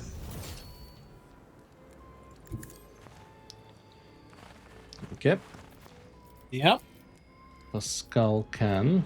The omniscient comprehends. Excellent. Shit, he killed himself. Yep. Alright. Of course, so they don't all come together. Join Nobody in prayer. fucking move. Oh, only 65%. I better myself through my service. It's because it's low I've Xenos, seen a lot of not innocent- Yeah. demolitions. I've yet to see someone remain so after an interrogation. Okay. Yep. That was a problem for you. See, everybody coming together was a real problem There. in Baldur's Gate 3. Yes. The Inquisition taught me the Especially when there was so many things on the floor. There's one more to... Yeah. Oh, two more. easily done. And... There. Okay. Okay. Now, normally I would finish the area before leveling up, but... leveling up might actually increase some of these chances. Yes. So... okay. All right, so... Do you have the spreadsheet at hand? I have it at hand. Which build did you go for our guy? So, Universe serve me. Oh, outside the first thing is an extra AP. Sick. Oh, brilliant. Yeah. Oh, and we can boost our stats even further. Oh, nice. Right, what level are we? So we just got level. We just got +1 AP, yeah, so we're level 20. Yes. So it recommends ballistic skill here. Huh. I'm not shooting all that much. No. So I'm gonna prioritize fellowship. We're gonna get ballistic skill later, I think. Okay. Is that okay? Yeah, sounds good to me. Okay. Right. Abelard also gets a thing. Now, I imagine Abelard gets weapon skill. He does. Because Adoy. Yep. Argenta. Ballistic skill. Yep, ballistic skill. Finally, she can hit a bit more accurately. Cassia, willpower? Willpower. Pascal, intelligence. Level 20. Oh, ballistic skill. Ballistic skill. Yeah. Oh, does he get intelligence later?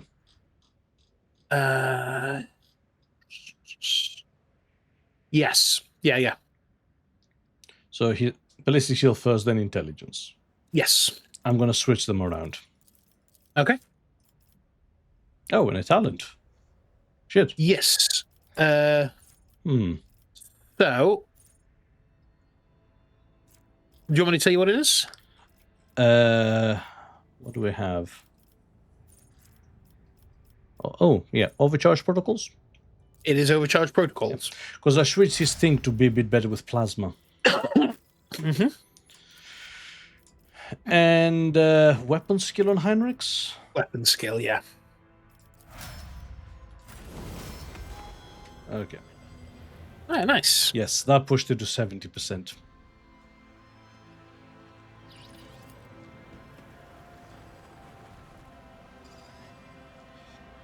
My success is an irrefutable certainty. Ooh.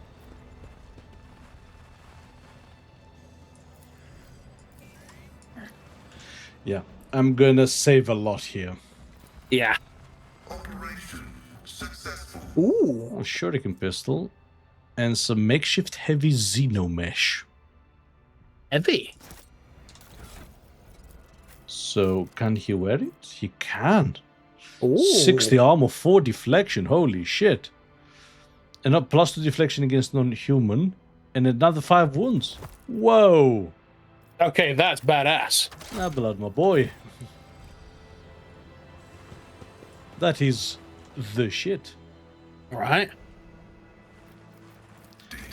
So it's 70%. RogueTrader. Yeah, Pascal's slightly higher because he has higher intelligence. Error. Making adjustments. The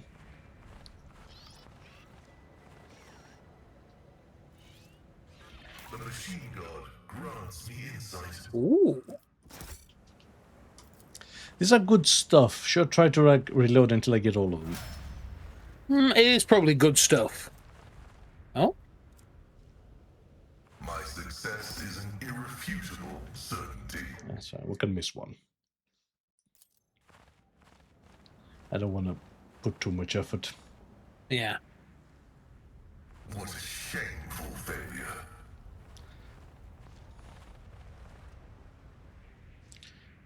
My knowledge has its Oh yeah, definitely load here. Yeah. That's one too many failure. Yes. So yeah. See, one upside Alcat has over every other 40k game is they can absolutely afford to have more than one enemy. Yes. This explorator is blessed with Because like Darktide has far too many parameters. Like each enemy has to be meticulously designed and modeled and all that stuff. Yep. Did like Space Marine 2, everything's so polished that you can only have so much. Yes. So, this unsettling structure adorned in strange masks vaguely resembles the antenna of a powerful transmitter. At its base you see a cogitator and a few other devices. It seems some part of the structure is buried underground. Ooh. Minus 45.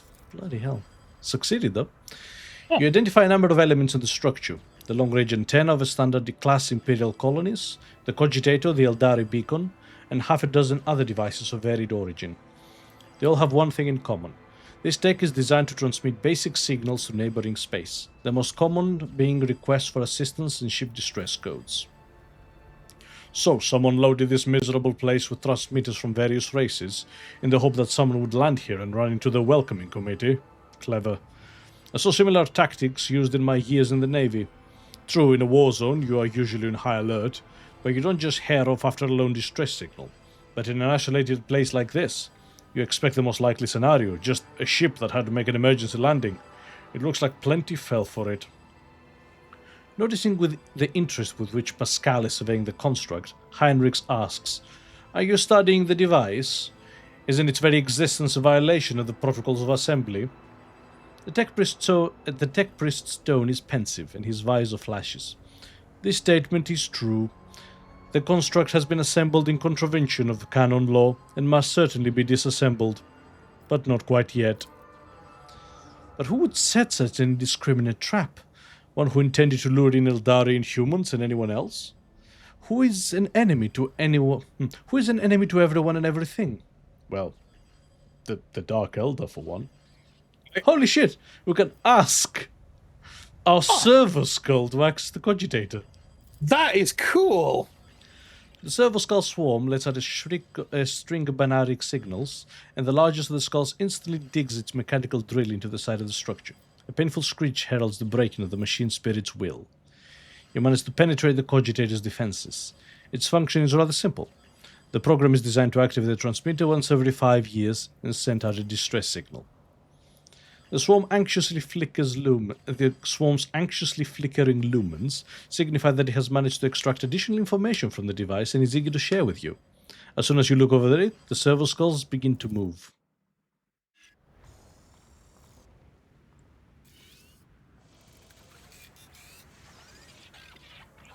Holy shit. Oh. Okay. There must be something hidden between the wall of ice. Let's blow it up. Yep. That was underwhelming. None shall stand in my way. But yeah, see, it's this reactivity and like story and character importance that Baldur's Gate 3 actually lacked. The Emperor favors me today. Yes. It was a very tailored and Pay attention. perfect experience, yes. But it also left very Sins room hidden in the heart for like, turn all oh, to decay. like my sheer character's like specialization. Never doubt me. Oh, it's Lord Xenos, careful. Yep. I just Oh! Ah.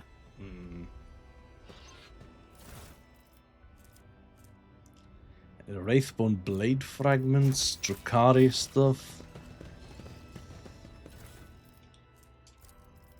An anatomy tone. Huh. Plus 6 additional damage for single attacks against humans. And a 5 bonus to Medicae. This is a Dark Eldar trap if I've ever seen one. Right. My success is an irrefutable certainty. Yes, you recognize the horrific dead creature as a Medusa. A monster from the depths of the Wedway, the favorite pet of the Drukhari. I won't tolerate weakness. Sadly, Pascal's gotten injured. Yeah. Oh. Oh? Well, the map has reset and I don't like it. Yeah. Well, I imagine the Dark Eldar have noticed somebody's blown up all their toys. Ooh.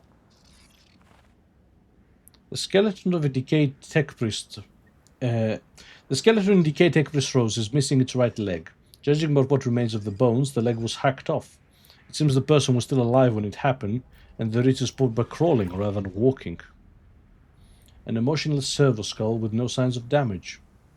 Looks like it hovered next to its master until the battery ran down. Oh, hey up, Colladon. How you doing, buddy? Oh, hey. Not seen you for a while. Yes, hello. For me? Yeah. So am I missing something? Or was it this, the success?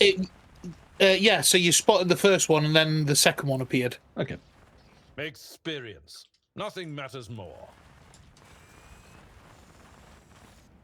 Yeah, hope you're doing well. Yeah.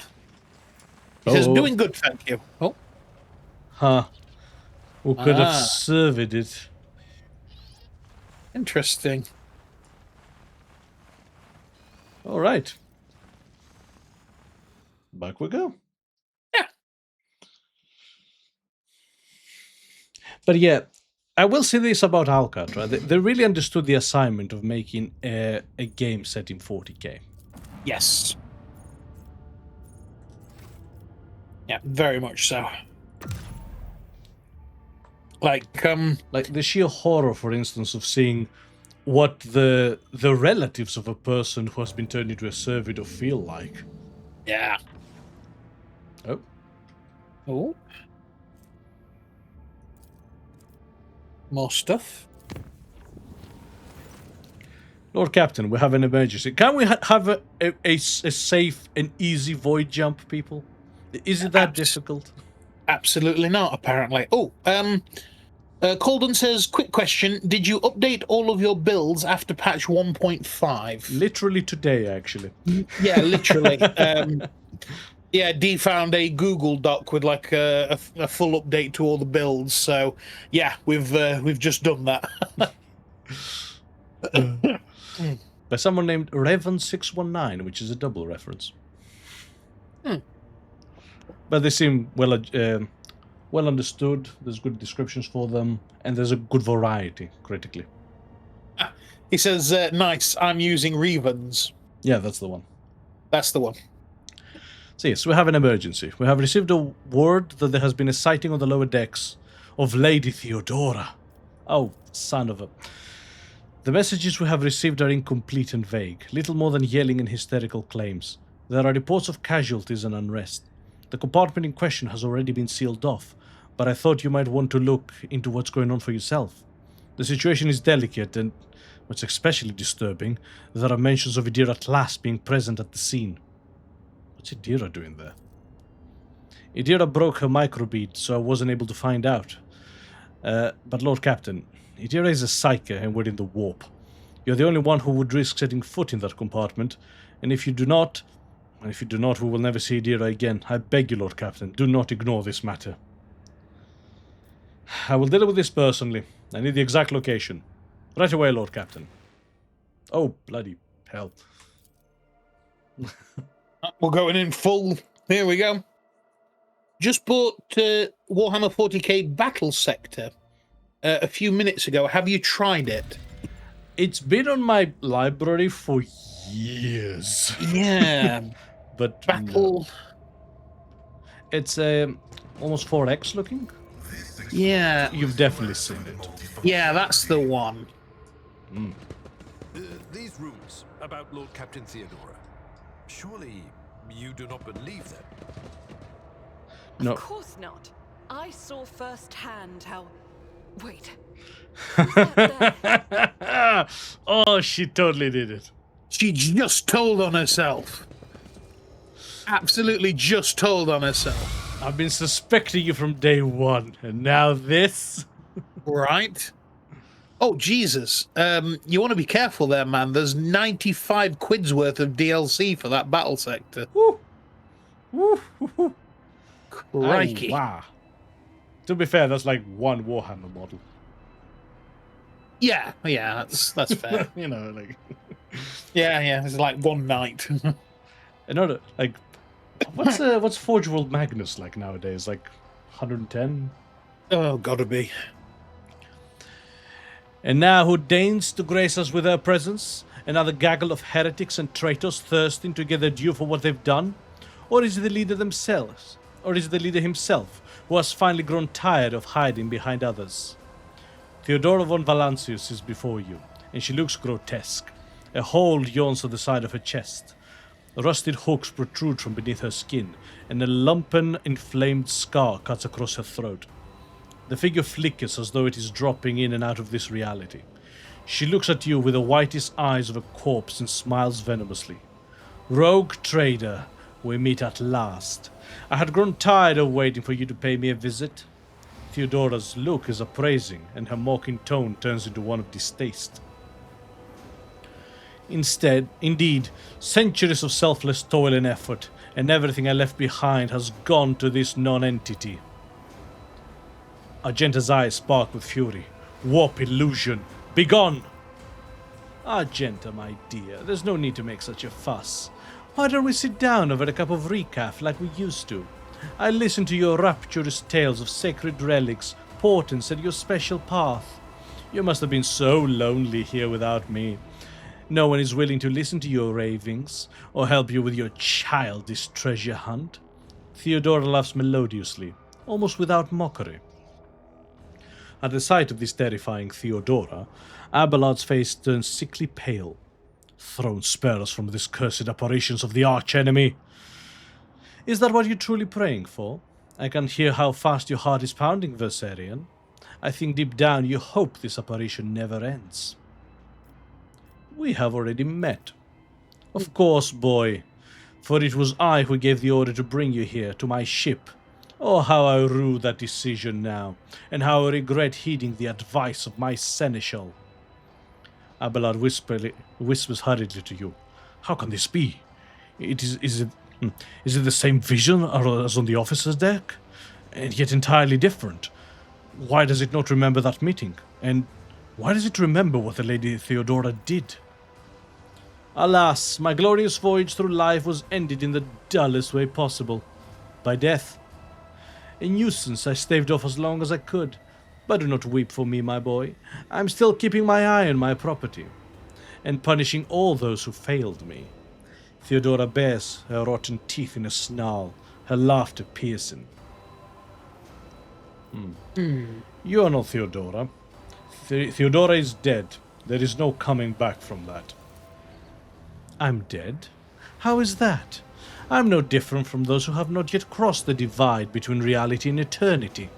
I see, I speak, I remember the wrongs you all committed against me. And for all those who failed me, I have already begun exacting my retribution. I truly am Theodora, the remnants of herself that she left behind in this world. I am an echo of her memories preserved in the minds of those who cared for her. I am the taste of tears spilt for the unsaid and the undone. I am the terror of she who failed to turn the tide of fate and who refuses to look truth in the face. I am as real as the human passions that bring worlds to ruin. What do you want from me? Why were you waiting for me? Theodora wearily rolls her eyes. Matters are so dire that the pleas of one of my servants breached the death's veil to reach my ears. How could I ignore such a desperate cry for help, and from my little Idira no less? And once I appeared here, of course I had to meet the pretender who has allowed this deplorable state of affairs. Well, if you are the real Theodora, then tell me, who really killed you? Oh, wouldn't you like to know the answer to that question? I don't even know which would be more satisfying, to give you an honest answer, or to leave you languish in your ignorance. We'll see how you conduct yourself, little boy. Where is Idira, and what have you done with her? Me? What have I done with Idira? Theodora laughs mockingly. All I did was turn that little mutt from the fringes into a true servant of the Imperium. I gave her toys. I cleaned up after her antics. I provided her with everything she could ever dream of. Oh, I had great plans for that poor little Idira. Look, I'm sorry we could not help you, but you do not belong here. After all, this is my ship! Theodora tosses her head back and laughs. The scar on her throat opens with a wet sucking noise, curving into a horrifying facsimile of a smile. You feel sorry for me, wretched, spineless creature. No. The only one worthy of pity here is you, boy. But do not expect any. I'm not here to console you, oh no. I'm here to seek retribution against all who failed me. My brainless crew, my useless officers, my pathetic servants who turned their back on their mistress in their darkest hour. And worst of all, you, my dear heir. You who have undeservingly claimed the warrant and everything else that is mine. I will drag it all to the warp with me, including you. Look here, you old hag. It was not your warrant. You were keeping it warm for me.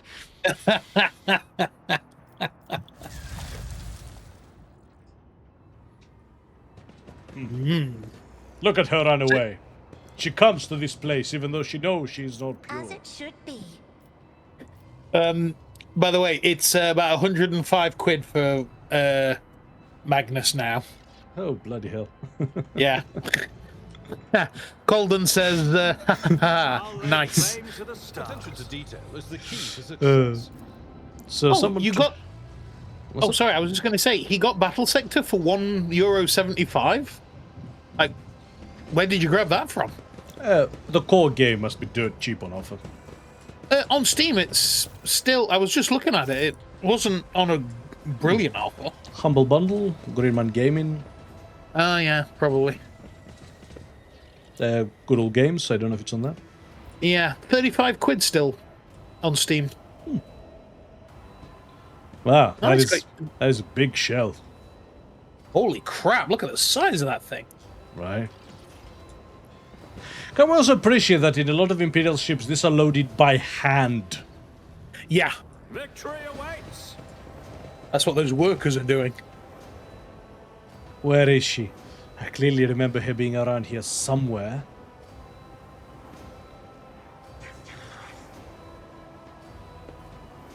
Come back here. Colden says he's going to try it now. Awesome, let us know how it goes. Yeah. Oh, I'd be very curious. Oh, shit. this is getting very chaosy. Yep, we need a purge. None shall stand in Yep, my way. there's the dealer. He says, see you later and have a good stream. See you later, man. Have a good one, man. Ah, there you are, my little coward. Why don't you look at your captain, Idira? Your captain? It's wrong. It's all wrong. Damn straight it is. Look at the boy. My little Idira is utterly trapped in her visions. Who knew that having an unsanctioned psyker on board was bad? No matter. I will allay your doubts.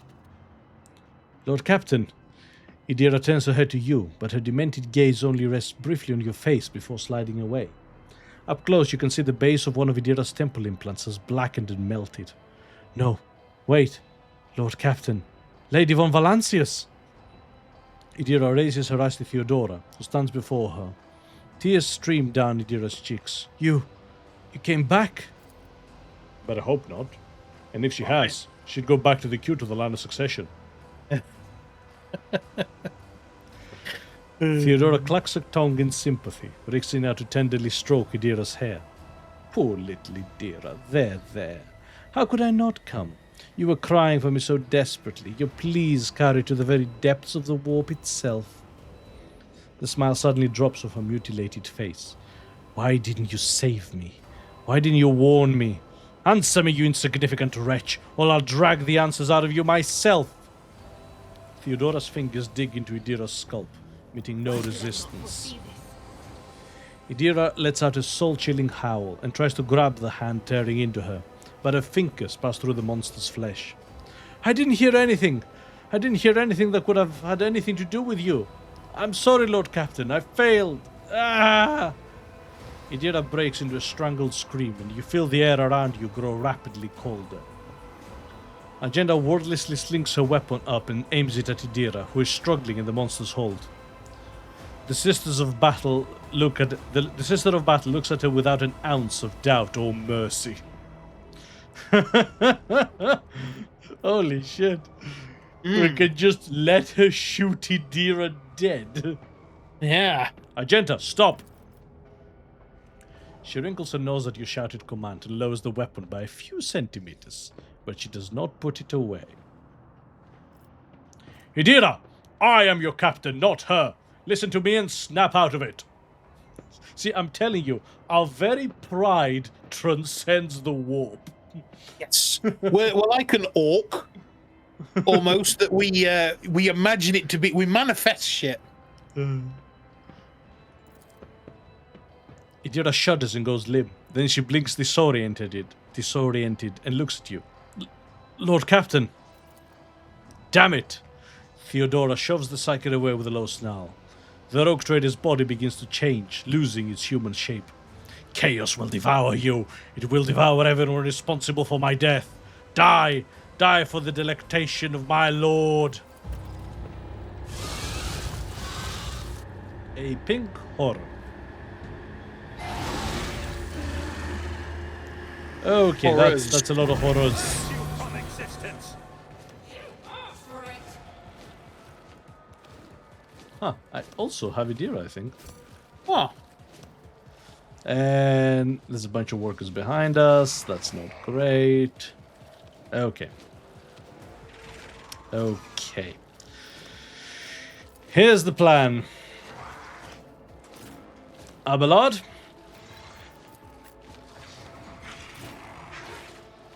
Is going to go first. okie dokie. Well, second, really. But that's fine. The sister... I'm going to...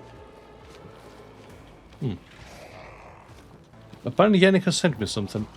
Yeah, me too. Heinrichs, I'm going to try to position so that people can't walk past and attack Cassia. Yeah. While Pascal is going to try to face tank these horrors. Yeah. Hey, face tanking is an ancient and noble tradition. Servitor, isn't this a job for the serfs? And in fact, now that I'm thinking about it...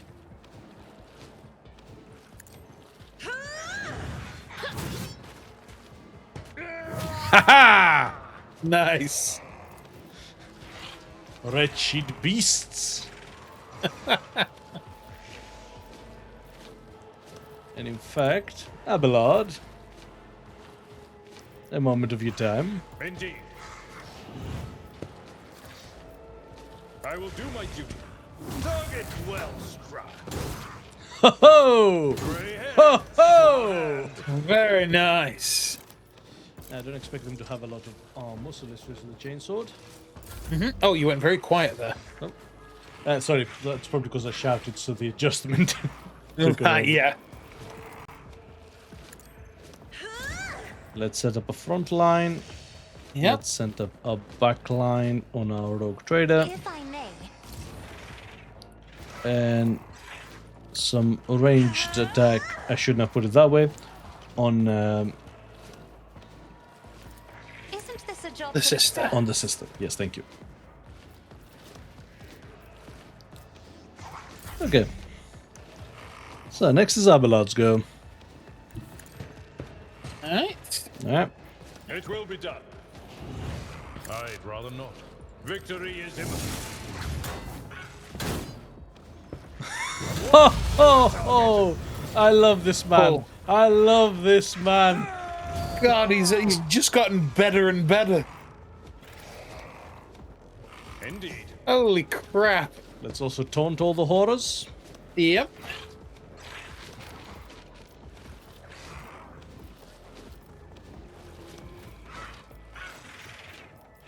It will be done. Okay. Meanwhile, Heinrichs can proceed with the honorable ritual of setting himself on fire. Oh, Oh. Let's see to it. and give everyone the Emperor's blessing. Very nice. Okay, veil degradation's a bit too high. Uh-huh. So let's not overdo it. Emperor, protect me. Okay. That's Pascal's go. He's gonna hunker down. Check everyone a joint analysis. Running binaric override. Mark that one as prey. Mark that one as prey. Mark that one as prey. Not that universal. Okay. claim the bounty with his offhand.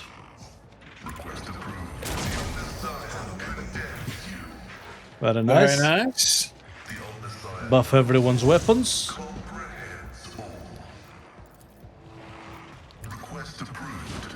Expose the enemy's weakness. Haha! Nice. Plasma gun, that one. On the battlefield.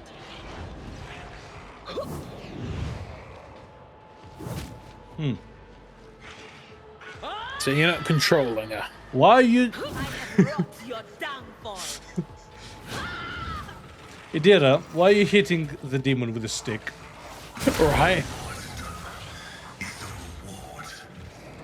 Ow. Ooh. Okay.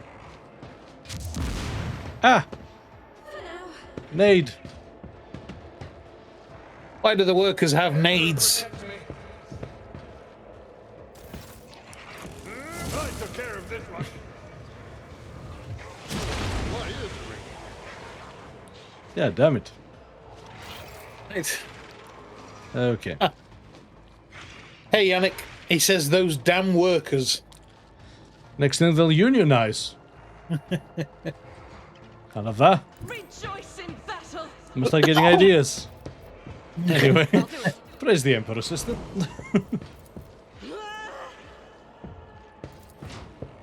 Faith without deeds is worthless.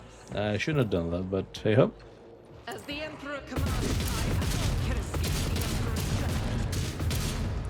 Very nice. I'll do it. For the Emperor. Okay.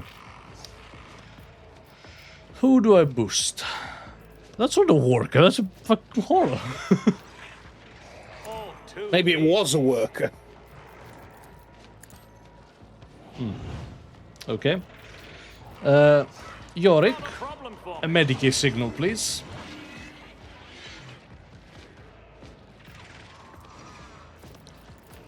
And Heinrichs, actually, if you could have a go, that'd be lovely. Let's see to it. Naturally. Very nice. Okay. Now it's Cassia's turn. It is, right? I believe so. Oh, she can't move. Oh. Oh well. Oh, crap! Of course. What? Well, I completely forgot about that. The Servo Skull, it multi-buffs. Right. So I gave everyone the voice An of extra. command. Yeah. I am a navigator, not a servitor. If only that were possible. I can't use bring it down.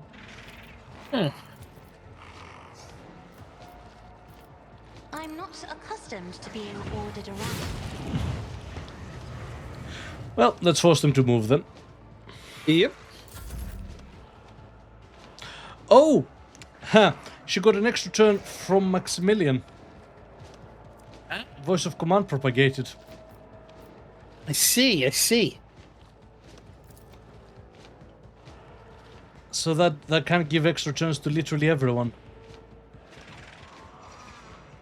Right. That is cool. So if I use it on Heinrichs, everybody gets it. Right. Cool, cool. The guys are having a chat about the unionizing being heresy. And then saying that that's where they got the grenades that they unionized. And Yannick said that it was chaos unionized instead of chaos undivided.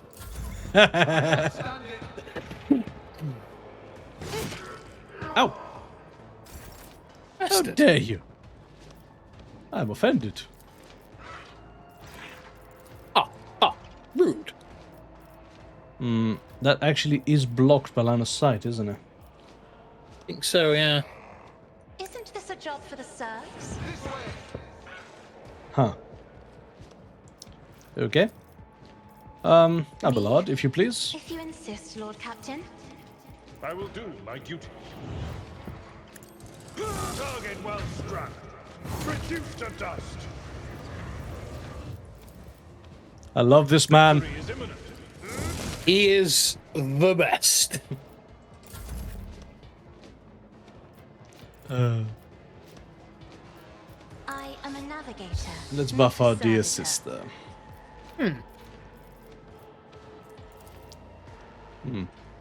I don't have line of sight for this, do I? That's fine. And ladies and gentlemen, it looks like it's the Abelard hour. I took care of this one. Indeed. One fewer target. And there's only one outcome in the Abelard hour. Idira stares at you. No, I was just going to say, Yannick said, "Go, Abelard!" Idira stares at you with crazed eyes while clutching the wounds on her head. At first, no sound comes out of her moving lips. Then she coughs weakly and whispers, "Lord Captain, is it really you?" "Wells, there is only one Lord Captain on this vessel. Argenta, would you please calm down?" Argenta trains her weapon on Idira and watches you closely. The Abominate? Are you alright, first of all? Yes. Idira removes her hand from her head and tries to wipe away her tears, leaving bloody marks on her face. Then she touches her burnt-out implant, frowning. "I don't know. It should be quiet, but in my head, the whispering's louder. You shouldn't be like that. This abomination claims you called her. Is this true?" "Me? Did I?" "Yes, Lord Captain. I think it was me who called her. I can barely remember. The voices, my old good whispers, they suddenly turned red, sharp. They started cutting, tearing, ripping me to pieces. I cried. I called for help, and she came." She groans and clutches her head. "Damn it! Why are the voices making so much noise now? Shut up! Shut up!" "I can't believe you don't shut up." "Has anything like this ever happened to you before?" "Like this, never. Well, there was something, but it was different. It wasn't strong or as terrifying. Apparitions appeared. Mechanism malfunctioned. The crew lost their minds." She breaks off. "But Lady von Valancius knew about that. She said it was a small price to pay, an acceptable expense. No psyker is immune to it.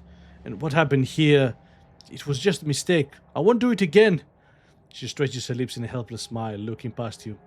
"There will be no more mistakes, Lord Captain." Argenta grits her teeth. This is not the first time like this. This is not the first time this heretic has caused the death of her crew. Do you remember the incident on the mid-deck, Idira? What did those honest souls ever do to deserve such a fate? To be turned into mutants and attack their own families? You are a monster, a heretic. If you have any humanity left in you, admit what you are." "Shut up," Idira moans. "Quit your preaching. You are the worst out of everyone here." Sometimes a psyker's first manifestation leads to their death and the deaths of many others. But if a psyker possesses inordinate willpower and discipline, they can stave off the fall for some time. Idira has been alive many years already, a laudable achievement and a stroke of incredibly good fortune. But the forces of the warp will ultimately devour any psyche deprived of the Emperor's protection. The fact that these manifestations are growing more powerful is a clear sign that the end is near. The previous RogueTrader was seen on the ship recently. Was that your doing? Yes, Maximilian. I did it a couple of times when I've had too much to drink. See, the fact that we allow our psyche to get blitzed, that seems unsafe. Very unsafe. It's bullshit. At the time, I thought I heard her voice among all my whispers in my head. Her voice was so sad, so clear, I couldn't help myself. I answered. I hoped I could reach her there. She bites her lip. Ever since she died, since I've first heard her voice in my head, the whispers have gotten louder, clearer, harder to resist. You hear the warp whispering in your head and you answered, "Are you insane?" You don't know what it's like. The most important person in your life, who's now gone forever, suddenly starts talking to you inside your head. How could I not reach her? I had to. So, I'm going to take a tangent here. You know how in Darktide, the Arbiter calls the Psyker liability? Yes. When we're playing Darktide, I was like, chill you tits. Right. No, she was entirely right to do so. Yep. Like, my God, these psychers make stupid fucking decisions some of the time. She falls silent for a moment. When she next begins to speak, it is in a barely audible whisper. I know what you're thinking. During the warp jump, when Lady Theodora came out towards us, I keep thinking about that meeting. I keep blaming myself. Why didn't I divine it? Why didn't I stop her killer? These thoughts have been playing at the back of my mind day after day, choking me with guilt. And you know what? The one on the officer's deck. I don't know what that was, but this time, here, this was the product of my guilt. An accuser straight out of my mind. Yeah, see, no, I wasn't thinking that. I was thinking, Jesus Christ, I'm starting to see where these Imperials are coming from. Yeah, Yannick says that he feels like she's about to get served the Commissar Special. The Blam. So, here's a fun fact for you, Yannick. One of the classes you can play in this game is Commissar. And their special ability is they can blam one of the allies. If the allies is Xenos, it actually provides a big boost to the rest of the team. So, it's actually advisable to get a pet Xenos or a Psyker, and at the start of every combat blow their brains out. To motivate the team. That is a legitimate thing you can do in-game. Jesus Christ. It's actually really good, too. Is it? It's optimal. It's not just something you can fuck about with. Oh, God. So, what am I supposed to do with you now? And can we appreciate that these choices have always been there in this conversation? Right. Adira turns sharply to face you. Maximilian, I know about everything I've done. You have no faith in my willpower or my strength, but I can fix everything. It's just I'm not at my best, you see, but maybe we can find a way to replace my implants or some other remedy, a better one. Lady von Valancius said that such a thing could be found. If not here, then elsewhere. I just didn't need it before, but we just need to find it. We need to figure out where to look for it, and we'll get it. And until then, I'll keep myself on a tight leash. Sister Argenta, do your duty. What will happen to my crew while we look for this remedy? She swallows and straightens. I'll pull myself together, Lord Captain. The death of Lady von Valancius knocked me for 6. I'll get myself under control. No more booze, no more obscura, nothing. And I'll stop walking around the lower decks. I'll be stone cold sober. She determinedly wipes the tears and blood from her face. She is panicking because she knows she's fucked up.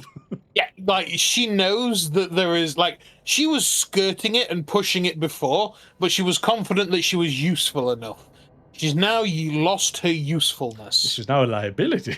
Mm. Your worries do not interest me, but as long as you keep yourself under control, you will live. No. I'm not going to kill you, but keeping you in the crew is dangerous. No, here's the thing. If you're going to do that, you need to kill her. Yeah. Because you do that, she'll fall to chaos within the year. Yeah. So, okay, let's help you. We'll think of something. She covers her face with her hands and tries to hold back her sobs. Thank you. Thank you, Maximilian. I won't let you down. You are making a mistake, Lord Captain. Perhaps you will find something to slow the decline, but it will not stop. Only a miracle can save Idira at last now. Idira awkwardly shakes her out of her stained clothing. I think I'd better... With your permission, Lord Captain. She sways, takes a step back, and faints. Lord Captain? The Voxmaster's shaking voice comes over the combid. I received a report that the shooting on the lower deck had stopped. I presume you have brought the situation under control? Awaiting further instructions.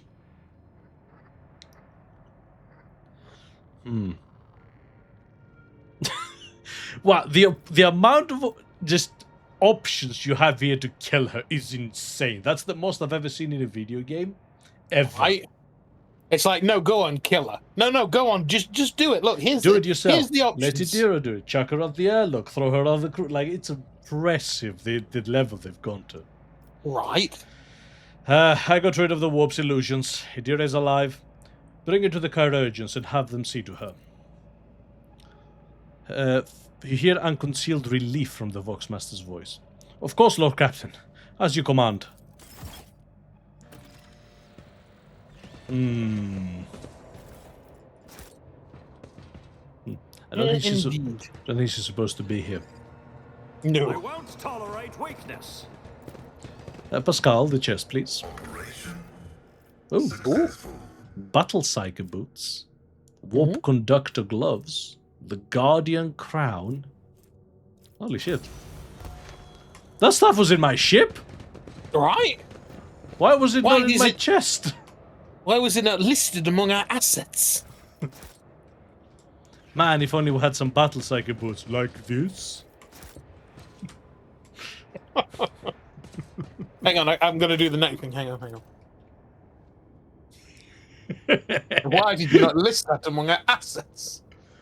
See, while I don't think we need to rewatch Men in Tights, Princess Bride we do. See, I both agree and disagree. We absolutely do need to watch The Princess Bride again. But we also need to watch Robin Hood and Men in Tights. But we can quote it by heart. But we've never seen it together. That's neither here nor there. We might as well have. Besides, Yannick hasn't seen it, and we should show it to him. Oh, Hannah's shouted, Princess Bride, in the chat. Have you seriously not watched Men in Tights, Yannick? I think he said he had. Hello, Idira. Have you recovered from your encounter with the false Theodora? I'm not going to lie. I haven't. Maybe I never will. But I'm not hearing random voices anymore. And I haven't been calling anyone from the other side. No. All that's done with. After what you did for me, I can't let you down again. We shall see. Or we hope for the best. Let's go for hope for the best. Very well, Idira. We will hope for the best. Yes, sir, Lord Captain. We will. Damn straight. Of course. God. Assassin, just keep an eye on her, and if she starts glowing... Yeah, this is a case of, that was your one. Yeah, everybody gets one. And that's a risky one. Right, what's this planet? A pathetic amount of plasteel. Yawn. Moving on.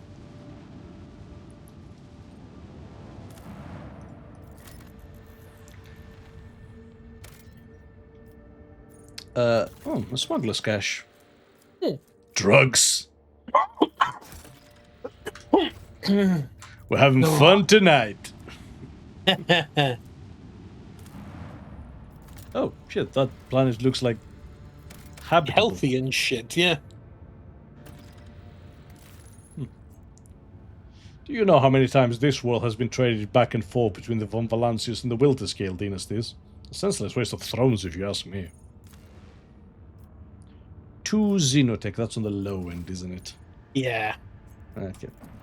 Basically, I want to cover all the high-end planets, then the middle, and if we have anything left, do the low ones. Yeah. An unknown ship hails you as soon as you're in its detection range.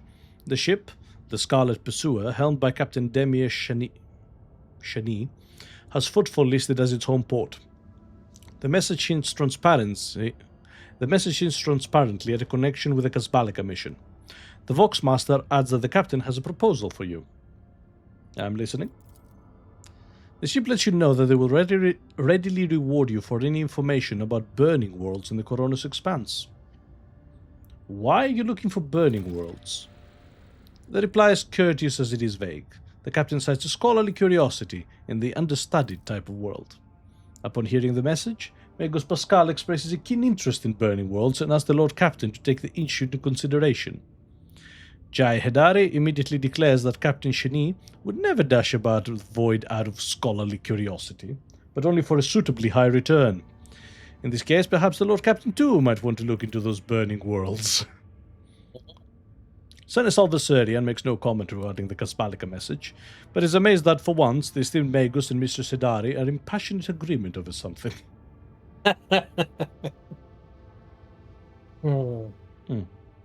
I have no current information on burning walls, but I'm willing to sell you any we may obtain in the future. You receive the Scarlet Pursuer's projected itinerary. Information on systems in which you can find it later. The captain looks forward to meeting you again and acquiring information on burning worlds, should you possess it. Why? Yeah. Because we have found a couple, haven't we? Yes, but I didn't want to give them out just yet. Oh, no, absolutely not.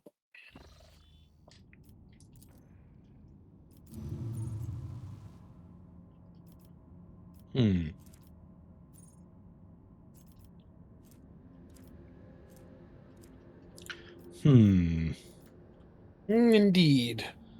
Indeed. Well, let's chart this course, and might as well make it safe.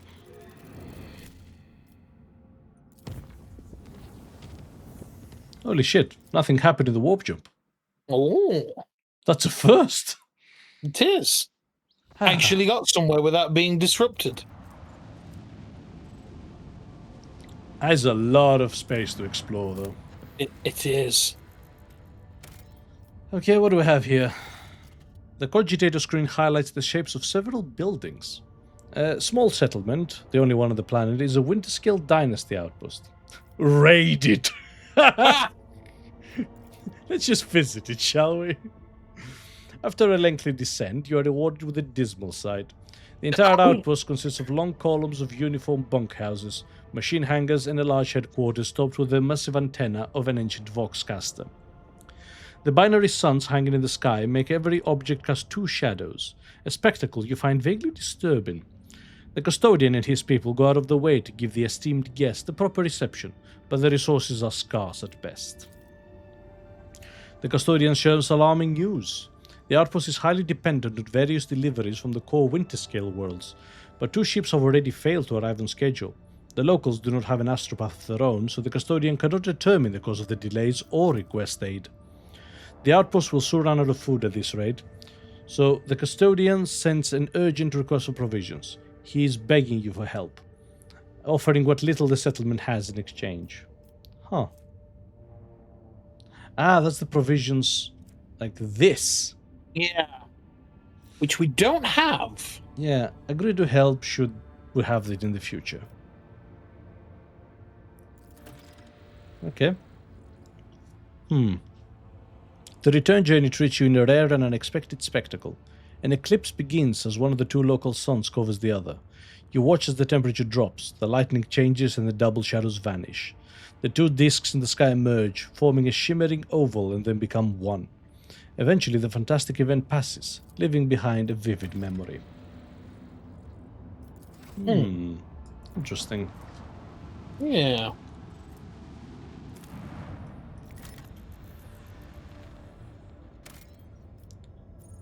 Two plasteel. Very low. Yep. No anomalous objects to scan. A random comet? The telemetry indicates that these are the remnants of an Imperial world. A sorry sight. It is unlikely we will ever learn what catastrophe took place here. I'm gonna get... Oh, that is a binary thing. That is so cool. Some Stellaris vibes. The storm to end all storms. The crew had treated to a truly impressive sight. A colossal storm on the gas giant's surface. The planet's dimensions in themselves were mind-boggling, and then it birthed a tempest, the storm to end all storms. As the Lord Captain and his officers observed it from a safe distance, through the bridge's huge viewing windows, someone suggested giving it a name, and the Emperor's wrath gathered the most votes. Some in the crew believed the storm to be an omen. An omen? It's just a storm. We have one in Jupiter. We can only hope that it is an omen of great things to come.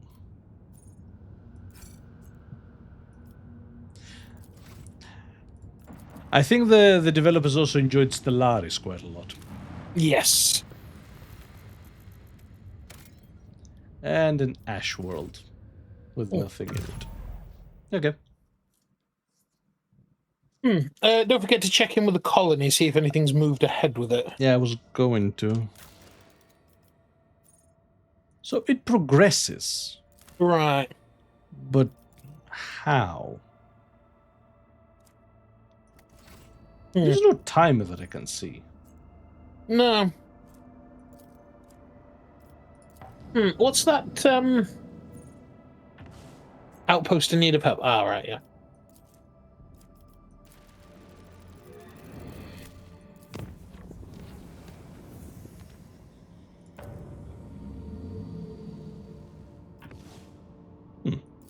Okay.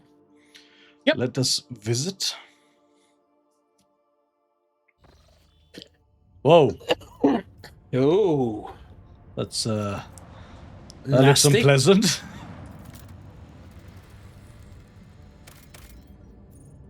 An ancient bunker. Ooh, please. Oh, yes. I'm always fond of ancients and bunkers. And ancient bunkers. Well, that's just the cherry on top, isn't it? It's like combining chocolate with chocolate chip. Wait, no. The radiation poisoning.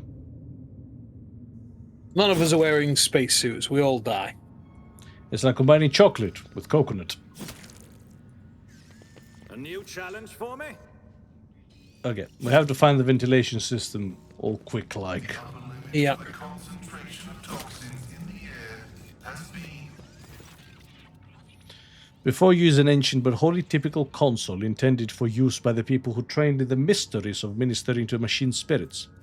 The cogitator is completely silent, but as you approach, you sense the warmth emanating from its metallic casing. A telltale sign that the machine is working. Pascal offers the cogitator a reverent bow, chanting a binaric aria of its launch priming. The spirit of this machine embodies resilience and indomitability. In this den of decay and entropy, still does it reign over this place. Request the status on life support. Failed, reasons unknown. Temperature and humidity control system fail, reasons unknown. Energy regulator system unknown error. Warning, backup generator connected. Oxygen supply failed, air filters damaged. Defense system failure. Activate the automated defense systems. Insufficient power. So, let's step away from the cogitator. Oh, Yannick says chocolate with coconut is good. Okay. No, it isn't. You might think it is, but you're wrong. Absolutely. The massive door is dotted with small chips, scratches, and bullet marks. There is no sign of any hinges, levers, or anything resembling a lock. There is a dusty panel built into the wall to the right. As you approach, it starts to flicker. Bounty best chocolate. Yannick, I will ban you. Well, actually, no. That is very good information to have, actually. Yeah, because when we get that big Christmas box of chocolates, we can, instead of throwing all the bounties in the garbage where they belong, we can now give them to Yannick. Yeah, throw them in the garbage where they belong. Yeah, take that.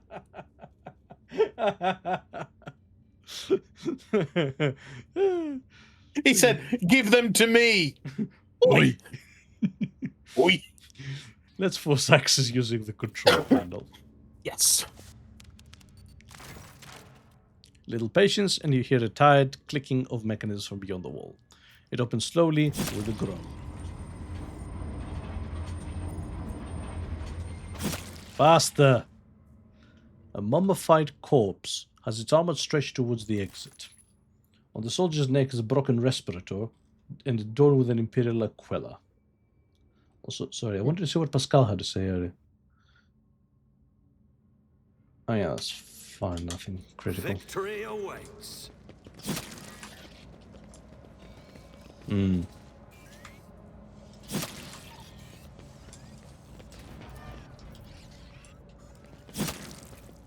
Nope. That is a shower. This cannot be. Oh. That spits out venom. Lovely. A worn seal. Someone Oh. scraped the coat of arms of the handle. Interesting.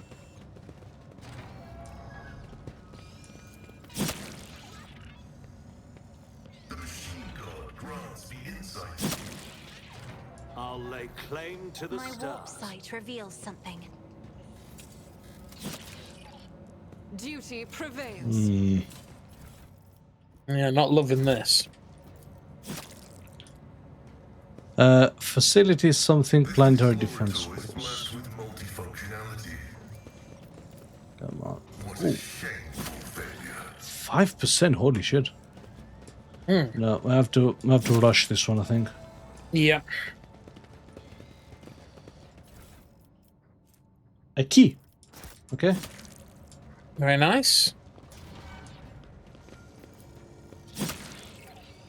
A rusted reservoir. That didn't do anything. Multi-key.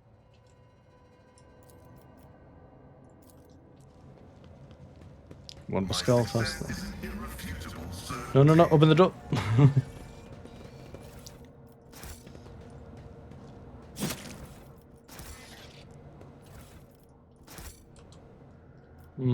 Okay, computer, maybe? Cogitator's Oh, here we panel has several breakers, buttons, handles, switches, and other control mechanisms. Request status on life support. Once again, everything's failed for an unknown reason. Activate emergency ventilation system. Request denied. Air duct malfunction detected. And insufficient power for the crap.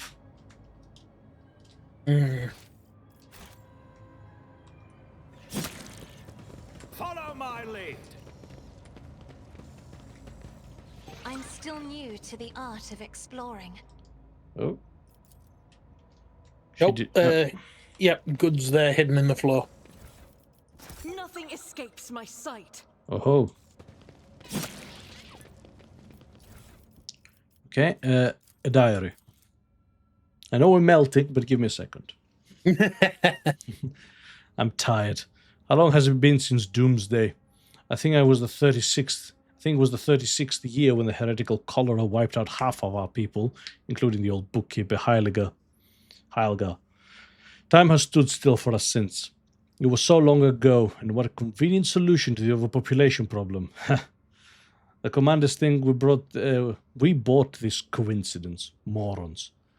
Still, when I look into the mirror, I see my father. The same wrinkles by the eyes, grey temples, which means that I'm over 60.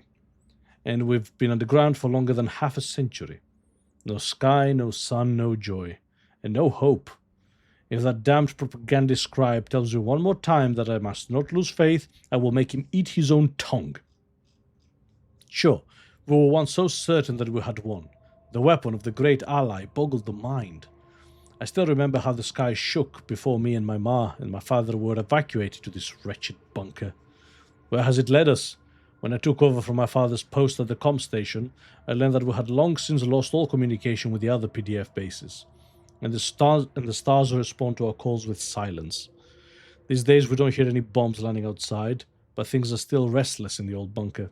First a water purifier failure, then a fire in the Medicaid unit. Rats chewed holes into our exposure suits, and now we can't go up to the surface anymore. Are these accidents, or have we had a saboteur in amidst all these years? I'll keep an eye on the troops. I don't believe in miracles, but we still have enough supplies on the lower levels to last us another 50 years or so. If you all can finally sort out the air duct problem, that is. Next time we meet, I should ask how the repairs are going. Poorly. As it Poorly, turns yes. out. Another key. Oh. Okay. Oh, careful. Yes. It's about time. Several crates of diet rations. Each with the Emperor code favors me of the today. Winter Scale dynasty. An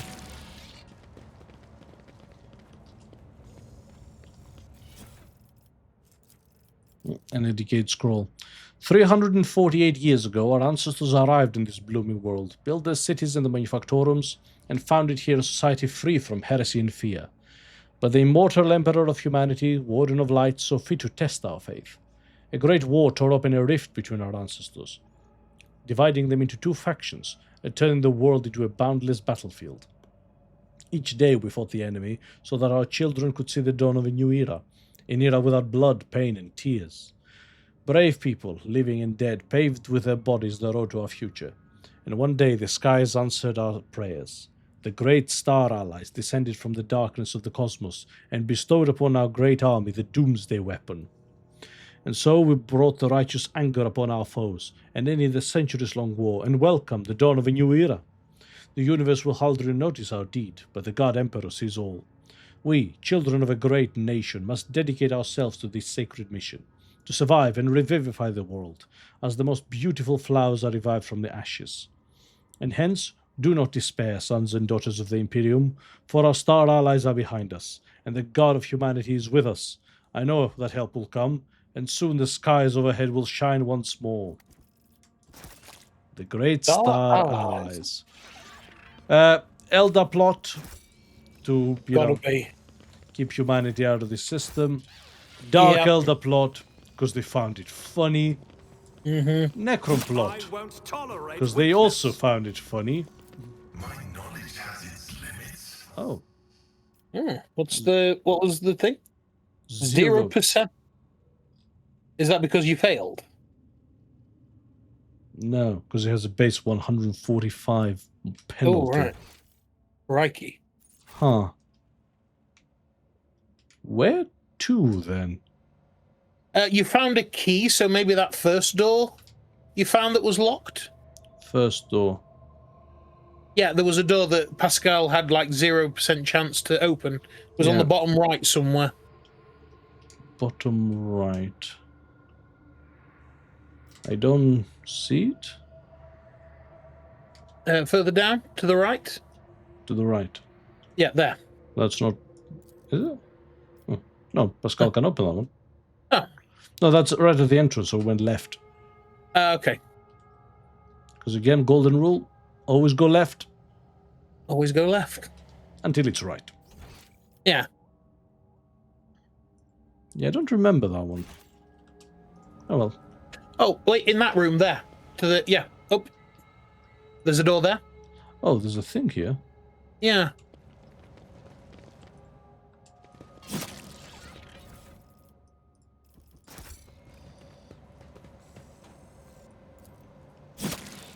Oh, no, we can't open that one either. Okay. Can't even blow past it, actually. Oof, starting to run. A bit dead.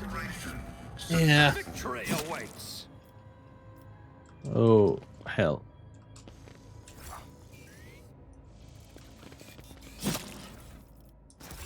Some las pistols Oh, there's more goods there. In the Right. bottom. at the bottom. Yeah, there. Another locker. A combi tool. 10 to tech use. Ooh. Oh, yes, please. See, Pascal, Heinrichs, our Servoskull, and Abelard don't seem to give a shit about the gas. Interesting, isn't it? Yeah. So, what was it? To the left there. Oh, yeah. Nice. 105 tech use. He's missing a something in the top right slot. Yeah, next slot. Oh, also. Huh. We didn't have that on. The save must have been reverted to a point before we put it on. Yeah. 10 toughness. Oh, well. Oh, and spinner's mark. Why is oh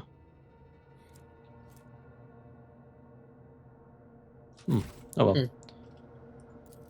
So, that's not enough. Oh wait, there's another control panel to the left there. Go back. Where? Further left. In the hallway. There. You see it? That Oh one? no, that's the door control panel. Never mind. Yeah. I don't know where we're supposed to be going.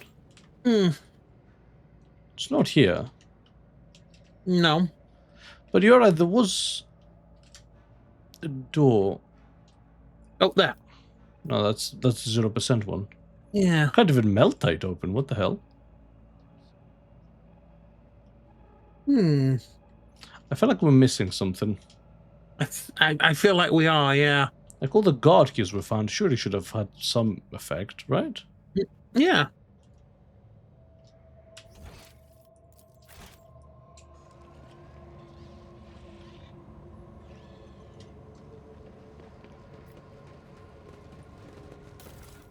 No? An No. old valve. Crucial for life Okay. support systems.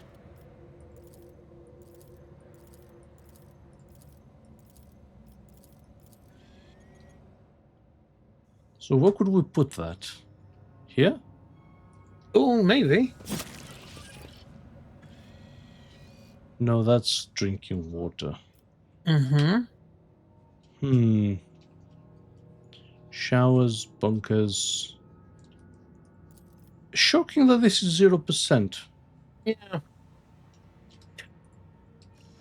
Let's come here a bit. It's the fact that we have keys, but there doesn't seem to be any where to use them. Yeah. I'm not sure what's going on here. No. Do you want to have a look? Yeah, let's Yannick says, shouldn't you use the stuff you found to restart the engines? Well, ideally, but where do we restart them? Because the computer doesn't do it. Yeah, what do we physically click on? Because, yeah, we found a bunch of keys and the like. Yeah, access to the archives with his officer key. Access to the warehouse. Okay, open the front gate, rush to the boiler room, interact with the valve. Take the valve from the next room, replace the valve in the boiler room, interact with the valve again. I tried that, didn't I? Yeah, so there's A valve is requires a required. new... Yeah. Oh, it's this tiny little bit. Yeah, there it is. Okay. Okay. Interact with the valve again. Yeah, interact with the cogitator in the next room. Okay. Systems check, processing input data, confirmed. Compressor launch progress, pressure levels nominal. Insufficient power, putting emergency energy profile success, pressurizing facility success. Putting compressor, emergency air filters activated. Pascal's vox hisses mournfully. With your permission, I would extract the command blocks of this noble machine to hold a vigil for its deceased spirit. The Omnisire preserves the faithful. Whew. Okay. Yeah. Oh, and our health is... Yeah. We're Yeah. not in combat, so that's fine. Yeah. Our prayers are different, but I notice similarity in our attitudes towards ministry. It unites us. You are right. Only we know what it is to pray to our intercessor at an altar in our struggle to protect those close to us, to be their spiritual shield. Oh, now the power's back on. That other door should open with the control panel. I just wanted to see if there was anything there. Mm. Okay. We need to investigate. Oh. It's about time. Huh. Okay. Do you require... I woke up with a feeling of wonder, as if a field of flowers was blossoming nearby. A child was saved from death. 1,000 heretics were burning alive, begging and sobbing and Needs to be iconoclast.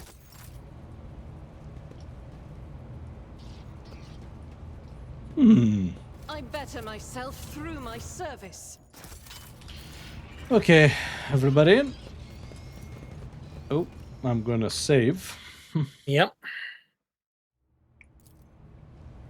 The machine gun grants me insight. Okay. A few parchment bearing the Winter Scale seal contain plans of a military operation and the mention of a doomsday weapon.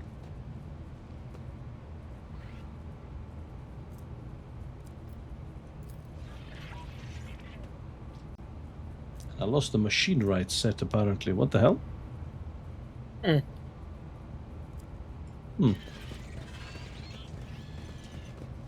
some bullshit. Oh.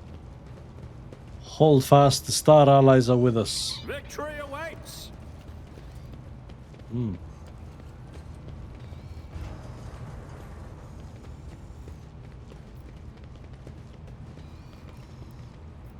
Well, that's interesting. So what about this computer? Oh. Oh shit.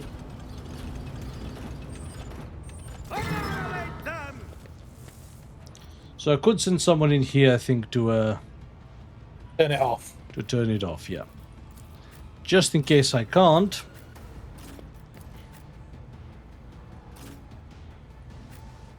Let's get ready to blow these buggers up.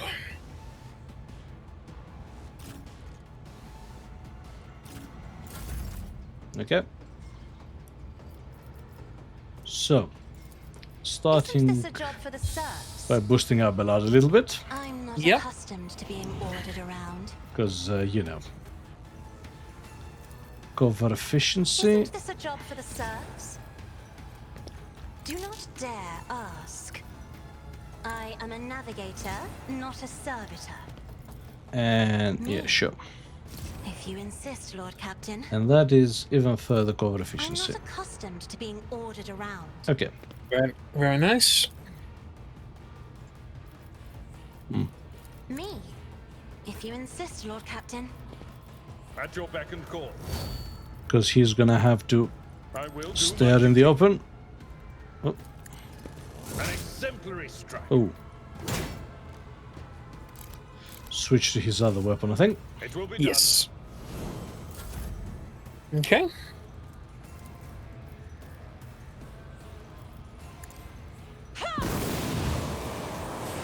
I was worried about that. That she destroyed her own cover. Ah, shit. Ooh. Oh. There's more than one. Oh, god damn. Yep. Okay. Heinrichs.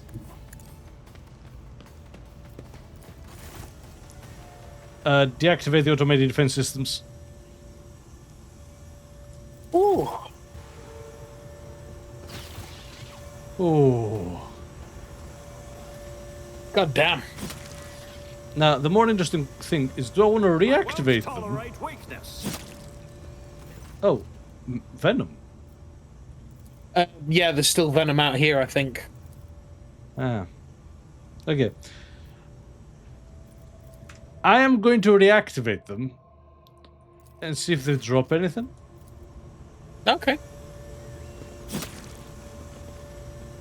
Nope.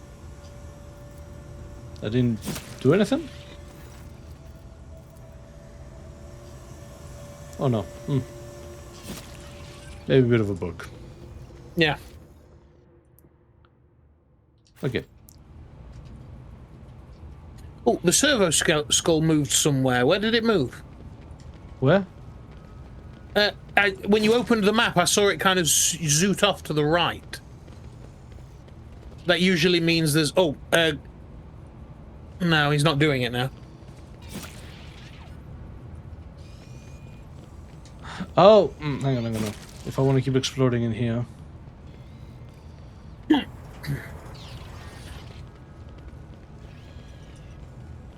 I think I have New to. challenge for Yes, Oh, there was... Dalton. Yeah. Yes. I knew I missed something. Oh? Oh. So, we found a Vox with a Winter Scale emblem. It's been 100 cycles, and those idiots are still none the wiser about who they saved from the storm. Going back to my camp is no longer an option. Damned rats chewed through the protective suit, and those pistons are out of repair materials. There are some decent people here, Just civilians like my mother. This one girl, Zimmy, even made a habit of coming by in the after hours. She asked me to teach her the letters she can write to her father, who went on the surface 2 turns ago. Foolish child. The war has taken its toll on both sides. Hold on. Am I sympathizing with the enemy? I better put a stop to this. I was finally allowed entry to the upper levels, and lo and behold, what did I find there? The same supply crates are those gifted to our lords by the Star Allies. The same rations as we've been eating, the same weapons as we've been fighting with. So our lives have been toyed with. If Winterscale has betrayed us, I must report this to the command, no matter the cost. Got my hands on a cutter and decommissioned a few blocks of explosives. No one noticed a thing. I brought the archivist with a dozen rations. Now I just need to get the schematics for the life support systems. Rats brought disease from the surface. The Medicare unit is packed. Just the right time for a quick short circuit. Zimmy drank the poisoned water and vomited a lot of blood. The schematics were inaccurate, but now I know for certain which pipes go to the living module and which to the barracks. The Shinrocom's officer suspects something. It's time. Someone sawed off the emergency stairs and tried to conceal the damage. And some unknown accident caused the elevator shaft to collapse. Reaching the lower levels would require a mining team. Okay. So then, there's that one door we still can't open. Which one? Oh no, we did open it. Yeah, sorry, my bad. It's about time. Is that it? I think it is, you know.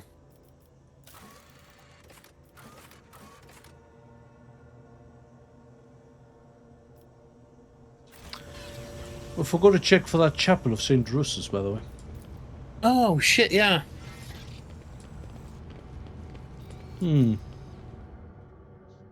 Interesting. Well, that was something. Right. Felt like exploring a Fallout vault. Lord Captain, the crew that was sent to the surface reports they have cleared the collapsed passages leading to the lower levels. After exploring the abandoned rooms, they discovered valuable cargo that has already been brought aboard. Oh. Some uniform kits, some provisions, and some weapons. Yeah, alright. Cool, I guess. Yeah. Some kind of planetoid? With 2 plasteel? Nope.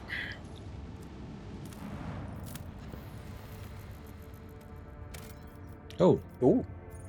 Adamantine 2. 2. I'm gonna guess not. Yeah, no. Okay. No, 2's low. The sight before you has excited the officers' troops, who are delighted to witness the truly majestic end of this planet through the huge windows on the bridge, one of so many nameless worlds throughout the expanse.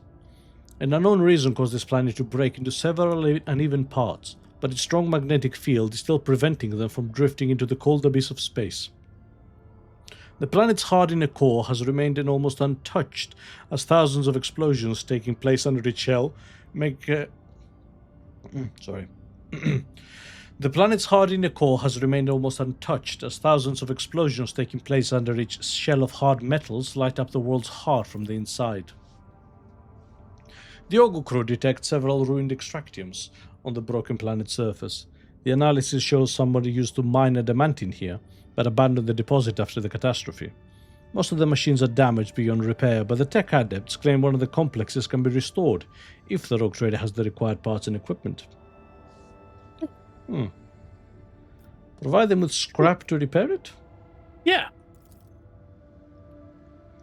A few dozen bells later, the Lord Captain is informed that the repair crew is suffering from unrelenting headaches, most likely caused by the oppressive magnetic field of this world. However, the machines have been successfully repaired and the extraction of adamantine may continue if the Lord Captain wishes.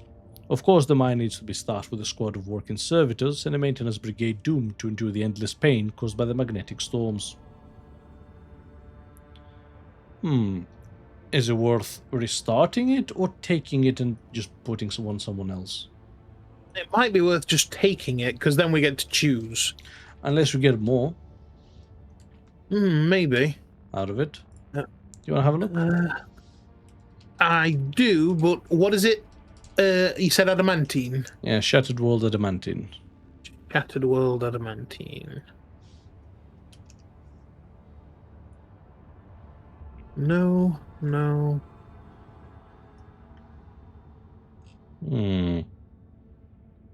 I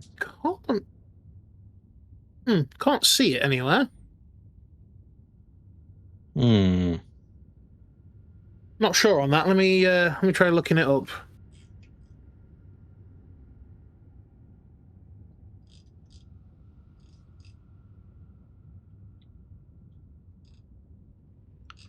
So I really don't know.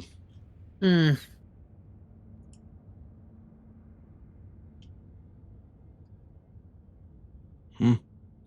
sneeze. Oh, bless you. Thank you. So yeah, do I take it? I think you do. Yeah, somebody's saying on here it's more valuable to take it with you. Okay. Because that's become Adamantine 5. Do I place it? I think we might want to. Yes. Because we don't have any Adamantine. No. And 5 is a good number, isn't it? 5 is a good number. Let me just double check the thing. Yeah, 5's a good number. There we go. That was very roundabout.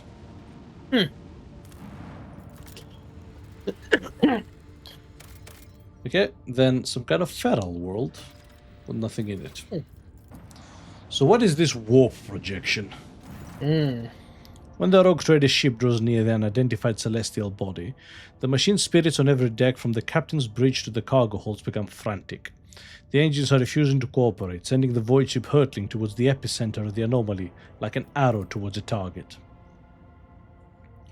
You awake after unsettled sleep to find yourself lying on a stiff cardboard mat. You're overcome with a strange sense of wrongness.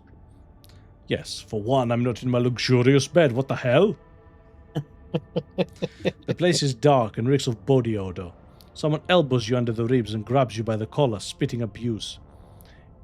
It is an enforcer patrolling the void ship, and she's clearly displeased. Order the woman to let you go, lest incur the wrath of the RogueTrader. Yeah. The enforcer barks out a gruff laugh, then spits in your face. The scrubman even opening his mouth is beyond the pale, let alone claiming to be the RogueTrader. Drudges have lost their tongues for less. To drive home the point, the woman brandishes a hefty knife, then tosses you onto a corner where similarly ragged people are scrubbing the deck. According to the sign of the bulkhead, this is Bay Theta 54. Huh. Have we been changed places with another person? I think we have, yeah. Well, let's try to figure out about everyday life in the lower decks. The locals offer friendly smiles as soon as they see you. Perhaps it is your appearance. Staring hazily back at you out of a glass bulkhead is a shaggy, sooty-faced, worn-out vagrant in rags. A face not at all different from those of your new friends. At any rate, no one is trying to hurt you. You are told of a couple of amusing stories about a local life, the almighty Lord Captain, and the monsters that frighten people every now when the entire ship shakes and red lumens flash overhead.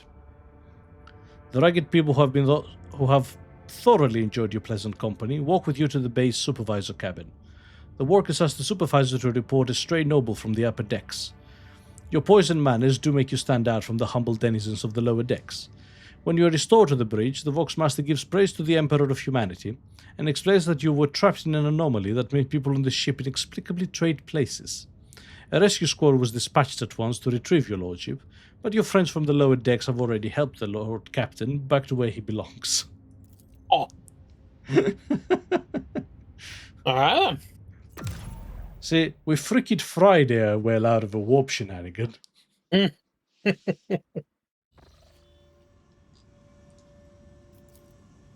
Okay. Alright. So from here...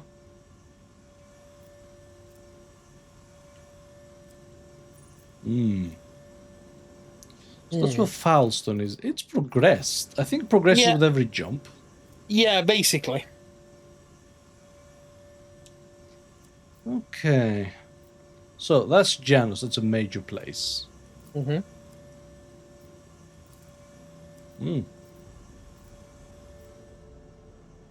Don't have enough insight to jump there. Mm. So has that progressed at all? Yes. Yeah. So it says we jump about. I think I've been mismanaging my navigator site. Possibly, yeah. The warp jump went surprisingly smoothly. None of the deck officers on duty report any incidents. However, a strange discovery awaited the Lord Captain when he returned to his quarters. The bed was unmade. Unacceptable. I want the person who is responsible for this quartered. And the impression of a head was still visible on the pillow. There were no other signs of the intrusion. The guard swore under oath that nobody had entered the Lord Captain's quarters. Hannah just said, you just undercover bossed your way out of the warp shenanigans. Yes, that is exactly what happened. The Materium has released us from its grip this time. So, Lord Captain, the world of Foulstone has been upset by a conflict between the followers of the Order of the Hammer and the refugees from the Winterscale dynasty's domain. An argument broke out near the tomb of the renowned holy man Nicomedes Keith, and the tomb was damaged in the fray. The pilgrims revering Keith's rival, Philopomenes of Malpi, claimed Keith to be a thief who had stolen the relics of St. Cugnatius and violated the sacred mystery of his resting place to sate his greed.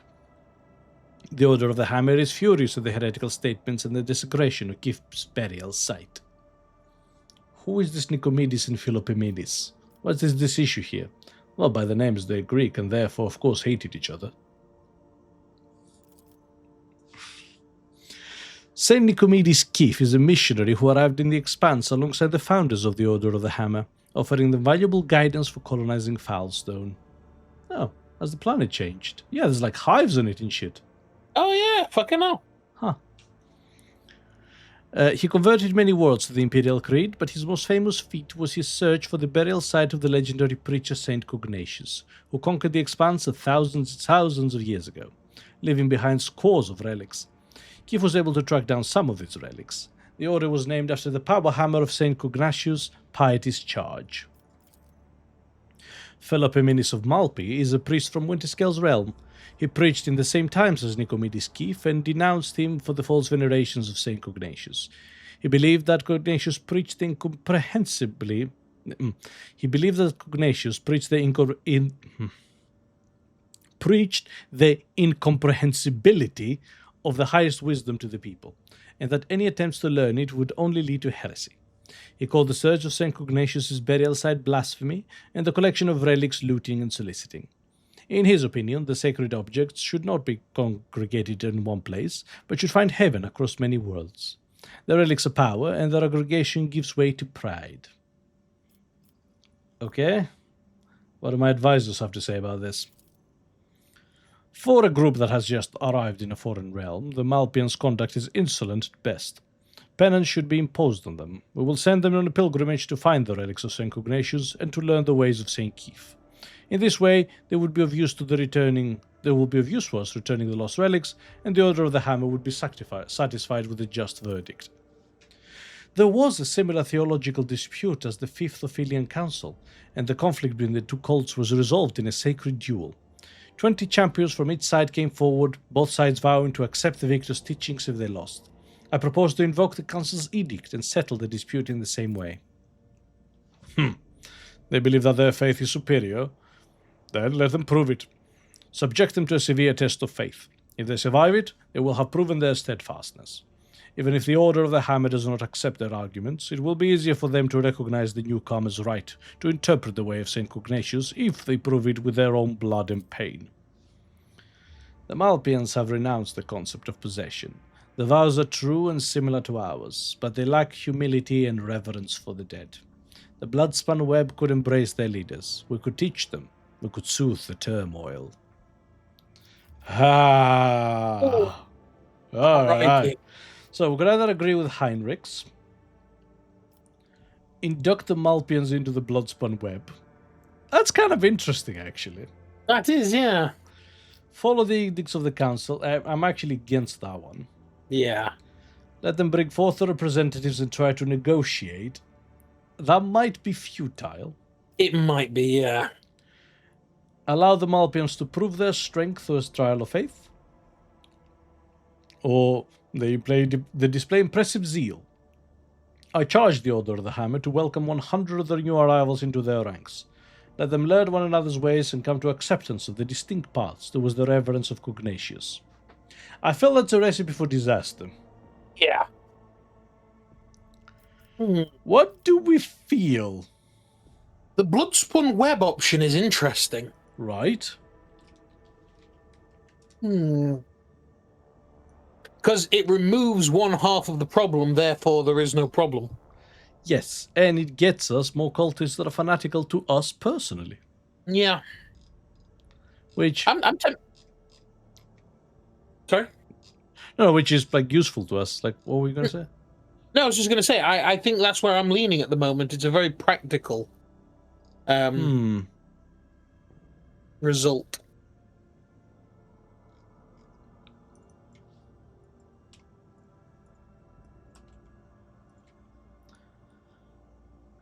I'm curious. Like, what do we each give? Because I'm not sure.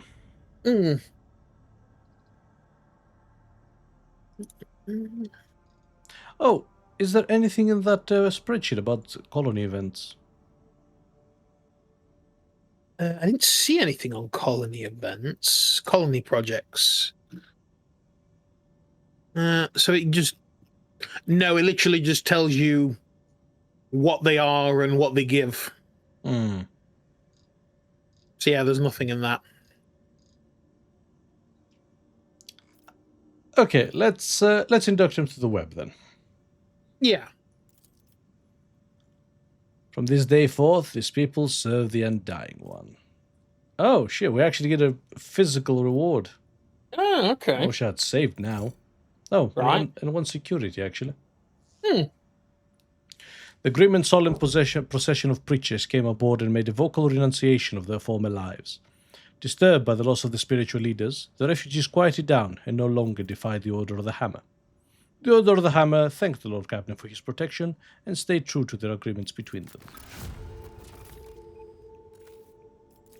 And we got profit factor out of it. Very nice. So now, oh bloody hell. Oh Christ. We unlocked another project. So, St. Cognatius left behind many treasures that are now coveted by powerful men and women. Incendia Corda possesses the shards of a priceless combi tool bearing the saint's fingertips. Formerly reclaimed by the Adeptus Administratum, will be a bureaucratic dwarf requiring influential allies and nothing short of an army of clerks and scribes. But if it is passed in the safekeeping of the monks, it will be a great triumph for the faithful. Our void chip gets 30% more prow shield. We get 2% plus 2 efficiency and even more reputation with the Drusians. Okay.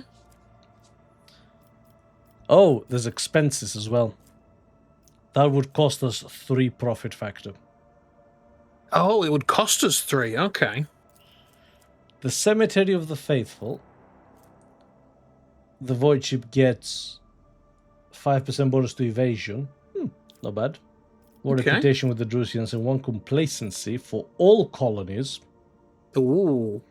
By building a cemetery to the faithful. And honor the cemetery to the dynasty's best servants to create a new tradition. The 1,000-faced relic. Reputation with the Drusians, dogmatic reputation, complacency and deficiency, but no abilities. Thousands of faithful with skin entirely covered in scars form lines from scripture about St. Cognatius.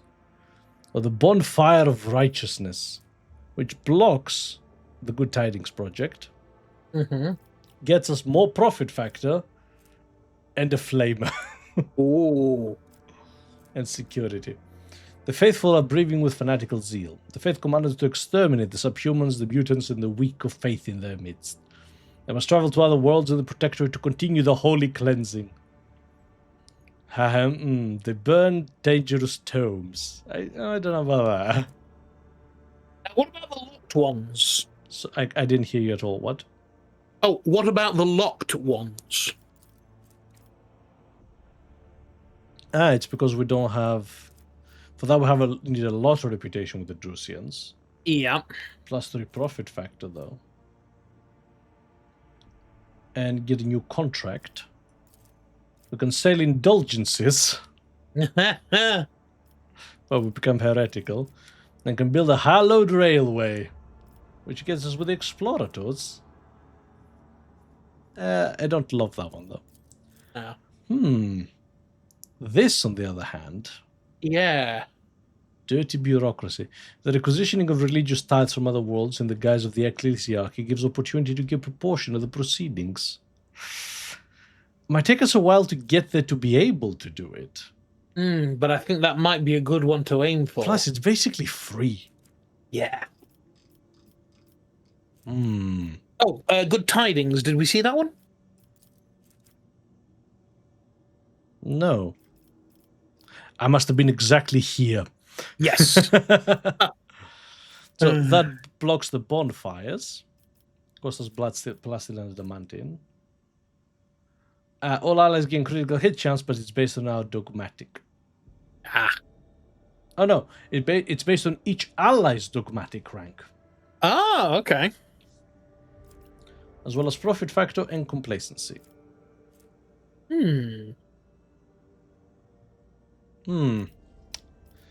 I think to start with is I want to work towards the dirty bureaucracy. Yeah? Yeah. For that, we're going to need reputation with the Drusians. Yeah.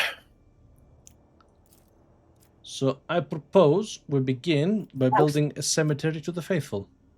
Yeah.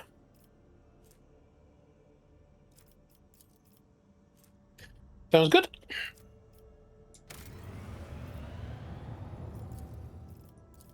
Because there's more than one project we can do. Yeah.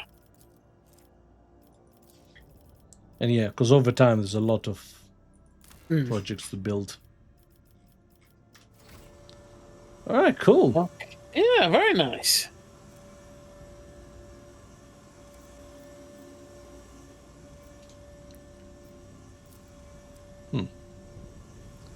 Kind of need to cancel out our navigator inside, don't we? Yes.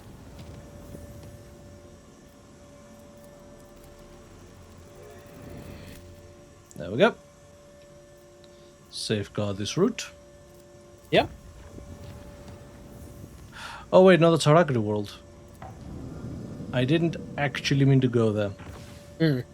Oh, we can just go past it.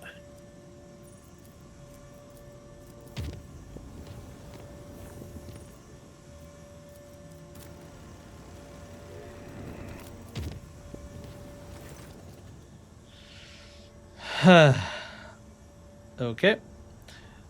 When we returned to the bridge, found that the on-duty officers in a state of utter confusion. They claimed they had been receiving orders from the bridge for several minutes, authorized by the RogueTrader, but the Lord Captain had been absent. Curiously, they were signed by the late Theodora. After a thorough investigation, it's basically, Yeah, warp shenanigans. warp shenanigans. Like, so much can be explained by warp shenanigans. Yep.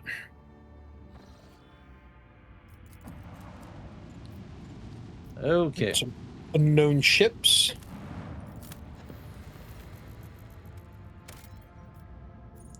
Xenotech 3. Xenotech 3. Oh, Middling. okay. Plus, we need some other resources. We have some Xenotech. Yes. I think eventually we basically need to tap everything. Yeah. Oh, crap, we leveled up. Oh. Right. So, Universe serve me? yes. 21. So I think we want at the moment to improve our servo skull somewhat. Right. What if familiar's ability is used on an ally? Can be the overseer. The ally gains 5 And that's pretty minor. Whenever the other she uses Bring It Down, which we do have, on an ally within the set, which also grants an additional extra turn, it boosts the server skull itself. Okay, that's pretty minor. Alright, go on. Hit me. Safe shelter. If the Overseer and their allies are protected by partial cover, they are considered full cover. Oh, that's really good, yeah. Ballistic skill again. But I took Fellowship earlier, so I'm swapping those around, yeah. Yeah. Abelard. Abelard. Any Level number of things, 21. really. Yep. I'm tempted by Shield Expert, I will say. Yeah. Shield Mastery. So you can have a Power Hammer as your secondary. So what do we have Yeah. now? So it says dependable. He is. He doesn't need that. He doesn't need to get the official. Bonus to armor. Bonus is kept when using confident or cautious approach. Like, that's nice. Can it wait? Quite possibly, actually. You want to go for the shield? Does he get Shield Master at any point?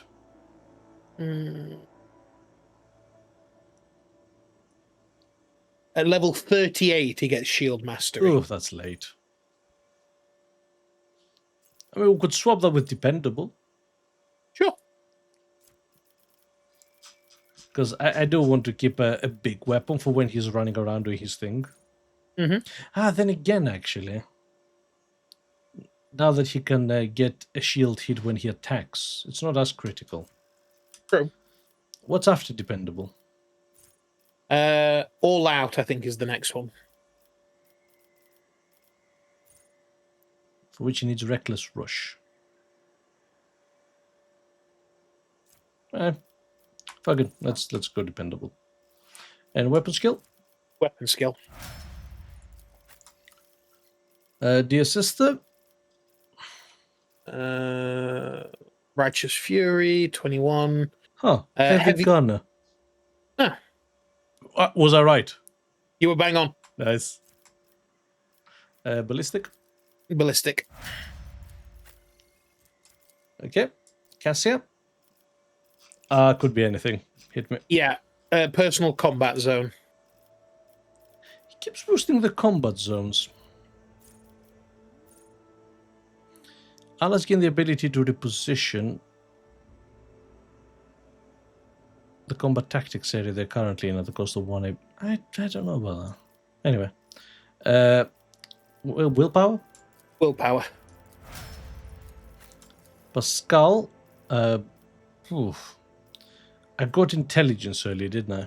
You did, yes. I'm going to do that again. Okay. Because I imagine he gets ballistic shield first, then intelligence, right? Yes, basically. Yeah. I want to make the checks, though. And hit me. Hunting Surge. That was at the top. That was the recommended one. Yeah. Whenever an enemy is killed by a critical hit by a bounty hunter or an ally, they get bonus damage. Yeah, that's fine.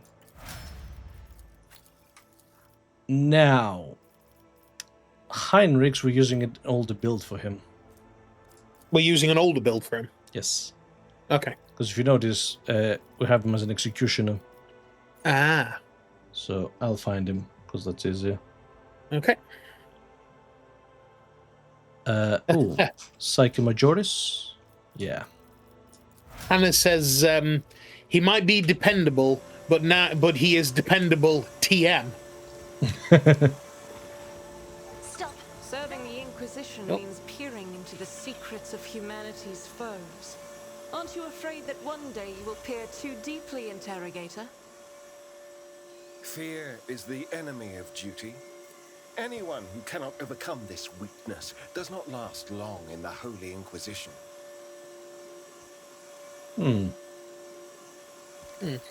So these places have been defaced. There's a rusty cogitator. Blessed with multifunctionality. Ancient cogitators are long dead. Yeah, very little has survived this. Now this says goods, but I don't see anything to click on. No. Oh, there we go. Oh, wait, there it is. Okay, what on earth is this place? Right. Numerous ropes and cables are at the edge of the pit. Operation successful. Oh, there's an inscription here. My house would be proud of me. Noticeably shaky handwriting. Touch the darkness, and the darkness will accept you. Victory awaits. Inside the containers are remnants of stones and frescoes depicting a black spot surrounded by structures. So, is anybody else mental alarm going? Chaos, chaos, chaos. It is indeed. It goes off often these days. Ooh. Telepathy stuff.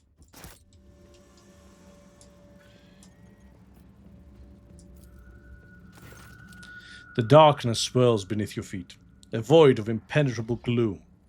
You do not hear a single sound from the depths of the pit. No wailing wind, no rustle of dirt. Let's examine it. The broad daylight cannot pierce the darkness lying over the slopes. The longer you look into its depth, the stronger the feeling grows that this darkness isn't just an absence of light. It is something immeasurably vast, endless, capable of reaching the farthest stars or swallowing a galaxy. Through sheer force of will, you avert your gaze. Heinrich peers into the darkness in the depths of the pit. You feel the touch of an otherworldly chill. The interrogator arches an eyebrow. Whatever this phenomenon may be, there is no warp sorcery within it. Lean over and stretch your hand into the darkness.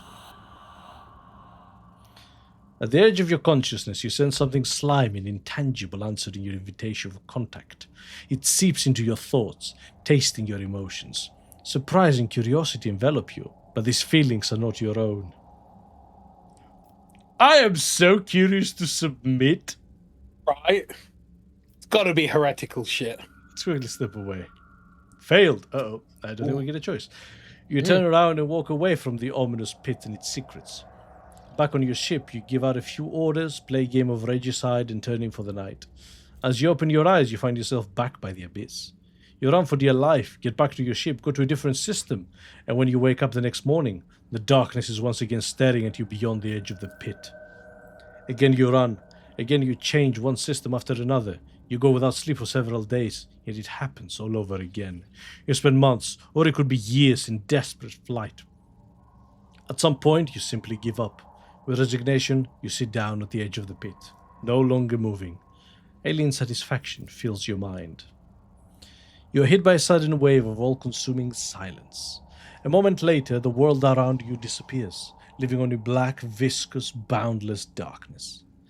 The absoluteness of it is overwhelming, and you slowly sink into the void that is sucking you in. What are you? You're looking at a tiny person peeking over the edge of the bottomless darkness. You're looking at yourself. Then you blink and see the same place, except the camp around you is full of life. Scholars are zipping back and forth between field structures, switching on unfamiliar machines in an attempt to know the unknown. A moment later, they're all nude, singing and dancing around the pit.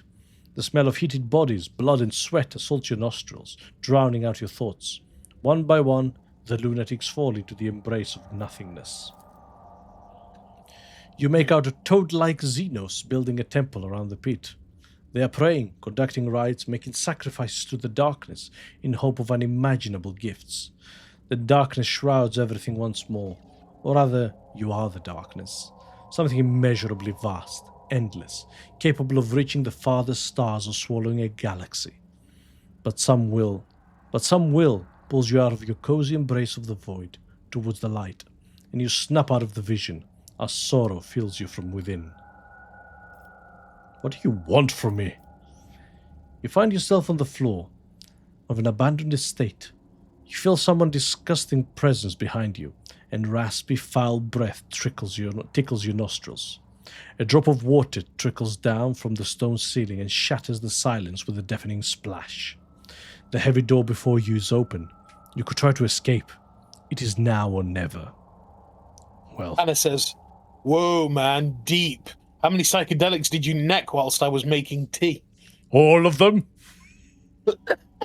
What, today? Well, I'm going to turn around and fight this damned creature. You turn around, intent of killing the thing with your bare hands, but then exclaim in hesitation. You recognize the disfigured monster that is staring at you balefully from the darkness. You let out a heavy sigh, and a cloud of hot, fetid vapors settles onto the smooth surface of the mirror. You sit at the apex of a massive onyx pyramid. Your abilities are limitless. With a single thought you can raise mountains, drain an ocean, or disperse the clouds. But nobody cares anymore. Soon your brothers and sisters will sacrifice you so that you can share your power among themselves and guide the civilization to prosperity. Are we a slan? See, that was what I was thinking. Right. Do we...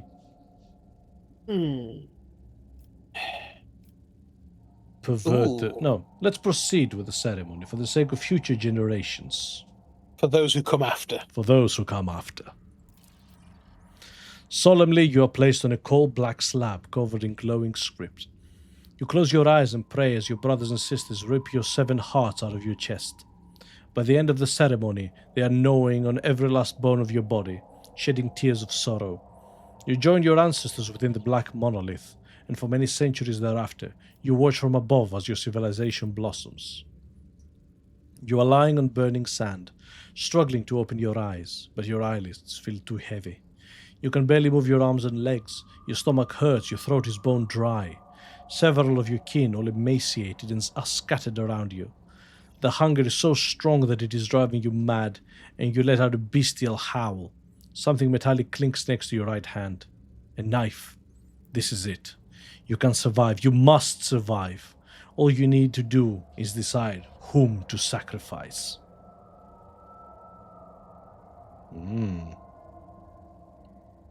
It's tough to sit out. Cut a piece of yourself. You bite down on your belt and cut off a piece of your own flesh. The pain is so terrible that your vision darkens. Unable to bear it, you let out a frenzied groan, but you still shove the slimy scrap into your mouth and swallow it. You can sense the darkness triumph.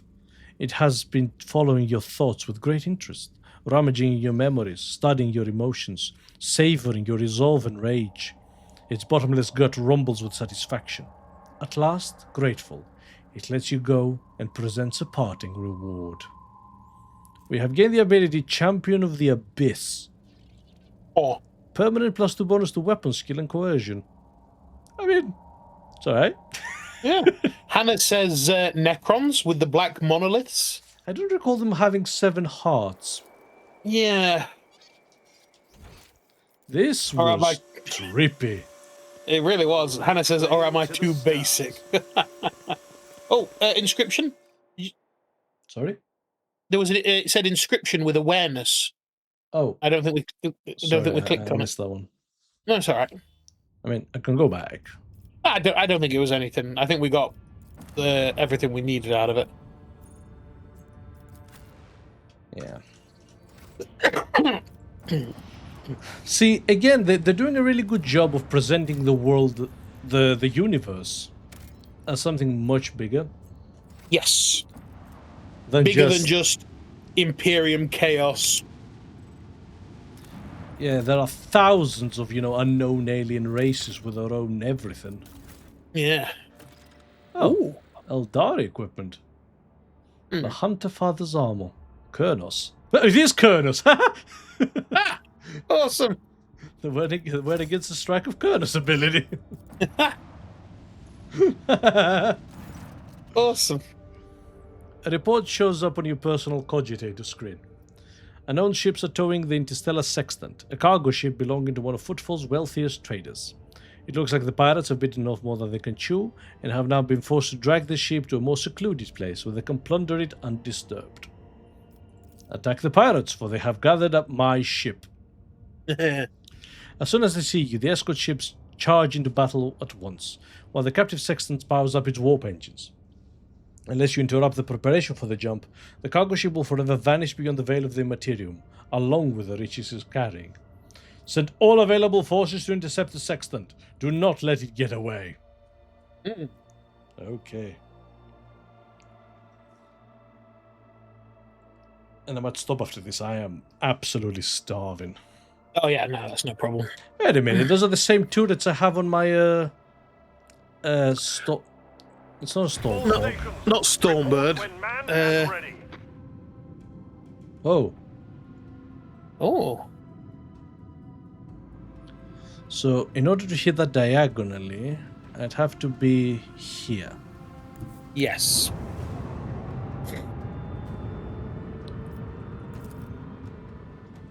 So first of all, Torpedoes locked. let's loosen some torpedoes. Swing run. Okay. Fire the lance batteries. Fire the lance battery. Leave their hulls Might as well. across the star. Yep. Ah. Can it? Oh, can't reach. No. You can shoot to the ship on the side, though. Or you're going to move a bit closer. Oh, I can't ram it actually. No, it's at a really awkward spot for ramming. I need to be like here. Yeah, this will go past it.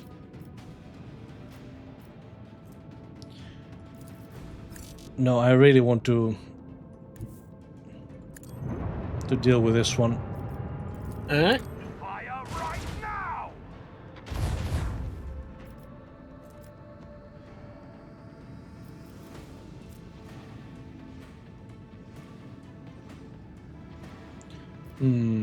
Which way will it go?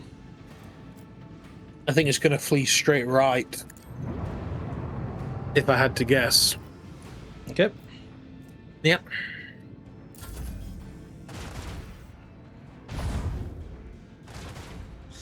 I'll deal with the Cobra later. Yeah. I'll deal with the Cobras later. Oh,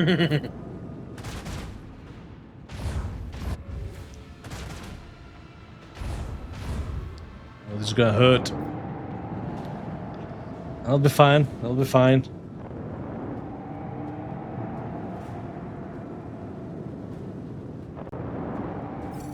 It's stuck. It is stuck. Holy shit. Macro cannon volley. Another salvo. Okay. So, here's the plan. What is Abelard's ability? Make its next turn at 90 degrees of the usual 45. Set Ooh. the course. Yeah. This one's going down. We surrender. Yes! Excellent. Now let's take care of these guys. Restart the void shields. Very nice.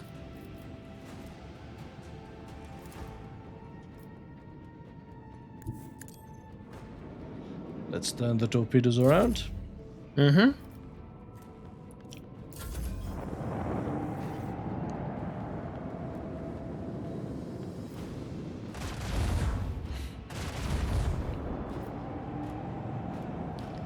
Okay.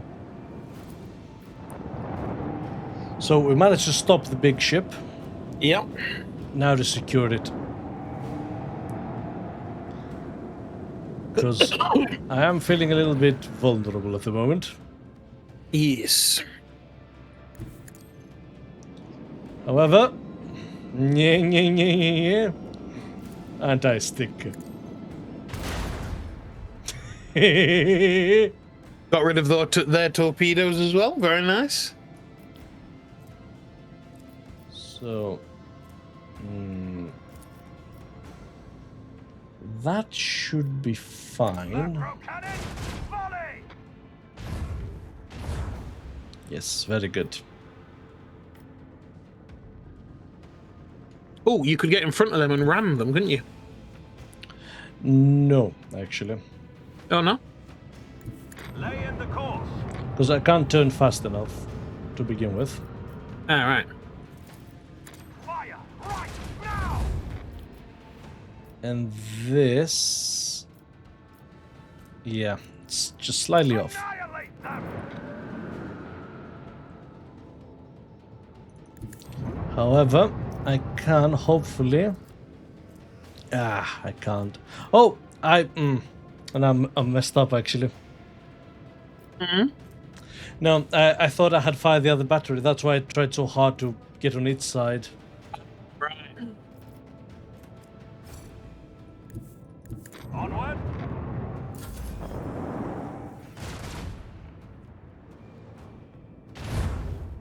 With a long range. Can it hit the other ship? No. The void shield is fading. Okay. We should be fine. We should be fine.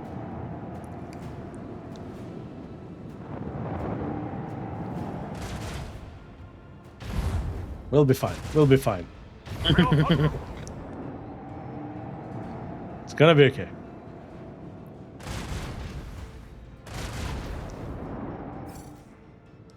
Okay.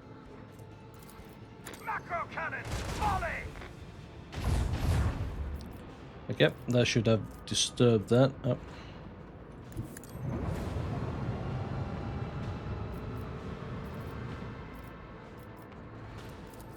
Fire the Lance batteries! The Lance battery has done its job. Leave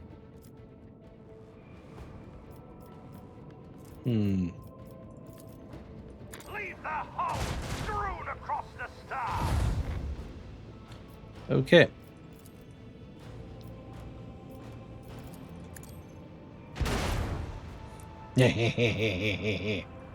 Nice.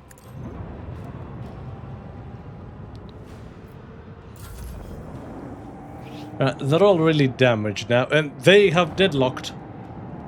They have.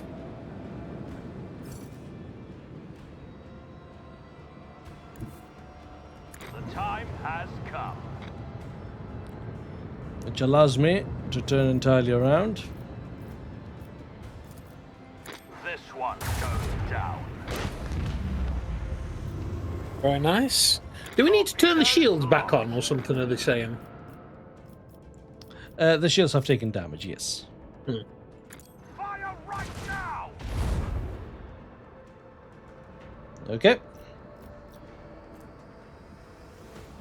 So I might be safe there, so let's restart our Gela shields.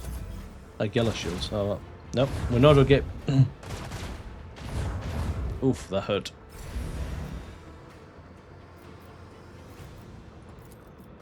Bleed them! Well, Lance battery on one, micro cannons on the other. Sorted. I'll Sorted. mention this triumph in my memoirs. Nice. Yeah, it's very good. Oh. Did we... I think we just captured the ship. That's what that weapon was that we got. Oh. If I had to guess. Okay.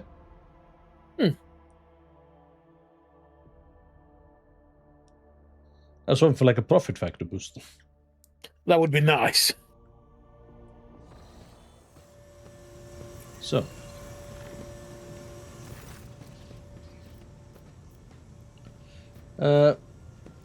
Let's check some goods. Also, do you hear a constant, like, droning noise? No? Hmm. That doesn't necessarily mean much. Yeah, well. So let's give them some holy gifts. Yes. Them Drusians. 2,000 and like 60. I have some melee weapons. There you go. We are indeed. So we can get the militant's cloak, which is whatever, honestly. I really want to hit this, though. Yeah. I really want a heavy bolter. Which we're not far from, actually. Come on, holy gifts. We must have more. Ooh, ooh, ooh, ooh. Have some armor kit. Oh! Here we go. Here we go. So, a cloak of retribution, some crack grenades, and finally, after so long, a bolt, most heavy. I can also get this target designator. Yeah. Is it? No, it's the one on the far right, the protective. That's really good for Pascal, actually. Yeah. Oh, and a force-sword. Awesome. Ooh. Now, can we get you anything that you would like? You want some heretic trophies? I'm sure Mechanicus Creations is so low.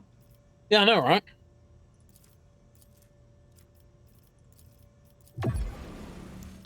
And now you need just over 1,000. Okay. Some ranged weapons? No, they're only 100, aren't they? Yeah.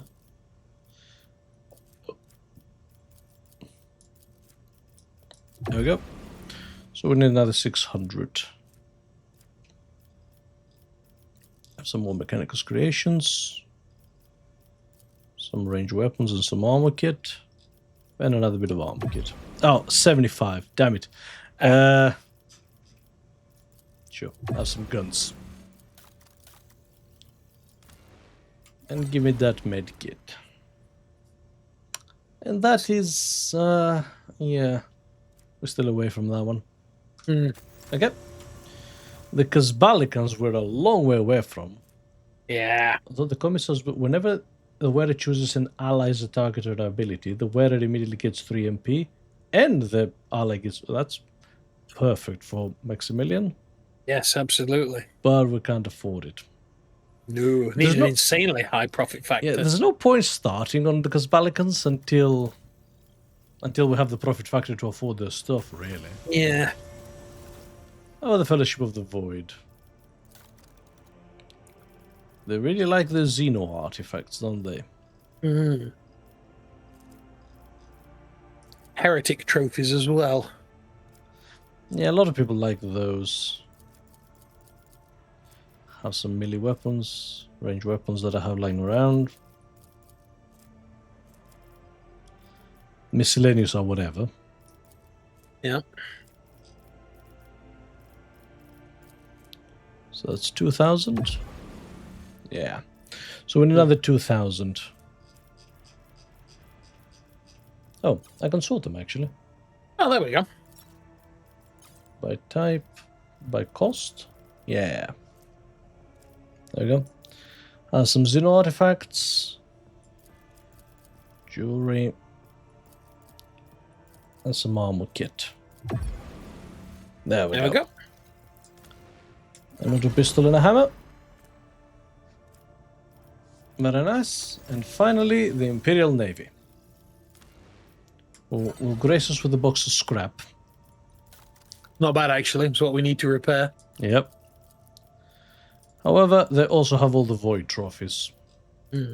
So, you know, that's nice. Ship components as well. Okay. Oh, 500 now.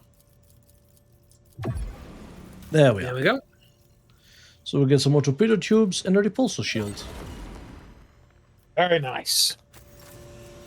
Well, that has been rather profitable. And let's not forget to actually equip any of that stuff. Right, so one after the other, what do we get?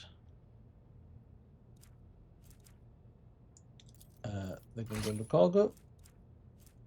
That can go into cargo. So we didn't get anything for Maximilian, did we? I don't think so, no. Oh, that I recall. Okay. Pascal can have this manipulator. I have this manipulator.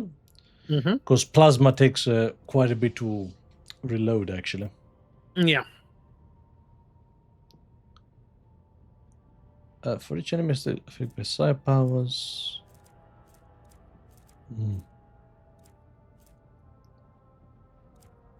No, nothing amazing for Pascal. And yeah, she did take off her mask. What the hell? Weird that. Now, what else did we get? Oh yeah, sister. Finally, after so long. Da-na-na-na. If I can find it. Where's the goddamn heavy bolt? There we go. Gets her heavy bolter. Now we're talking. Oh, I love the look of that bloody weapon, I swear. Yep. With a nice shotgun as a secondary, things get a bit fresh. Yeah. Yeah, that's it's gonna be fun. That's good. We also got a power sword. We've got a 4-sword. 4 swords. So IE for Heinrichs, which is the will to live. Yeah, it's a substantial boost. Enemies adjacent have their toughness reduced. Will they get toughness for its adjacent enemy, deals an additional 2 damage, and it's a sword, so all the bonuses that come with it. Anything I'm forgetting? I'll go through the list and be a lot more precise at some point. But I think that'll do for now. Yeah, I think so. Most excellent. And with that, I think we shall call it here for today. Yes. Yeah, make sure to save this time. So, yeah, thank you everybody today who's joined us. Special mention to Rara Advent for the follow, and for Colden for joining us earlier in the stream.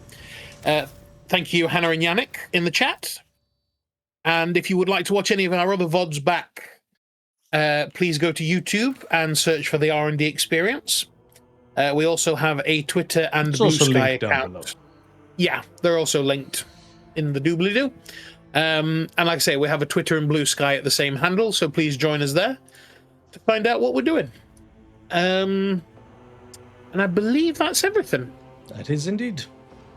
Super. We will be streaming again tomorrow, so please come and join us then. And yeah, thank you very much. Much appreciated. Have a good night. Night, guys.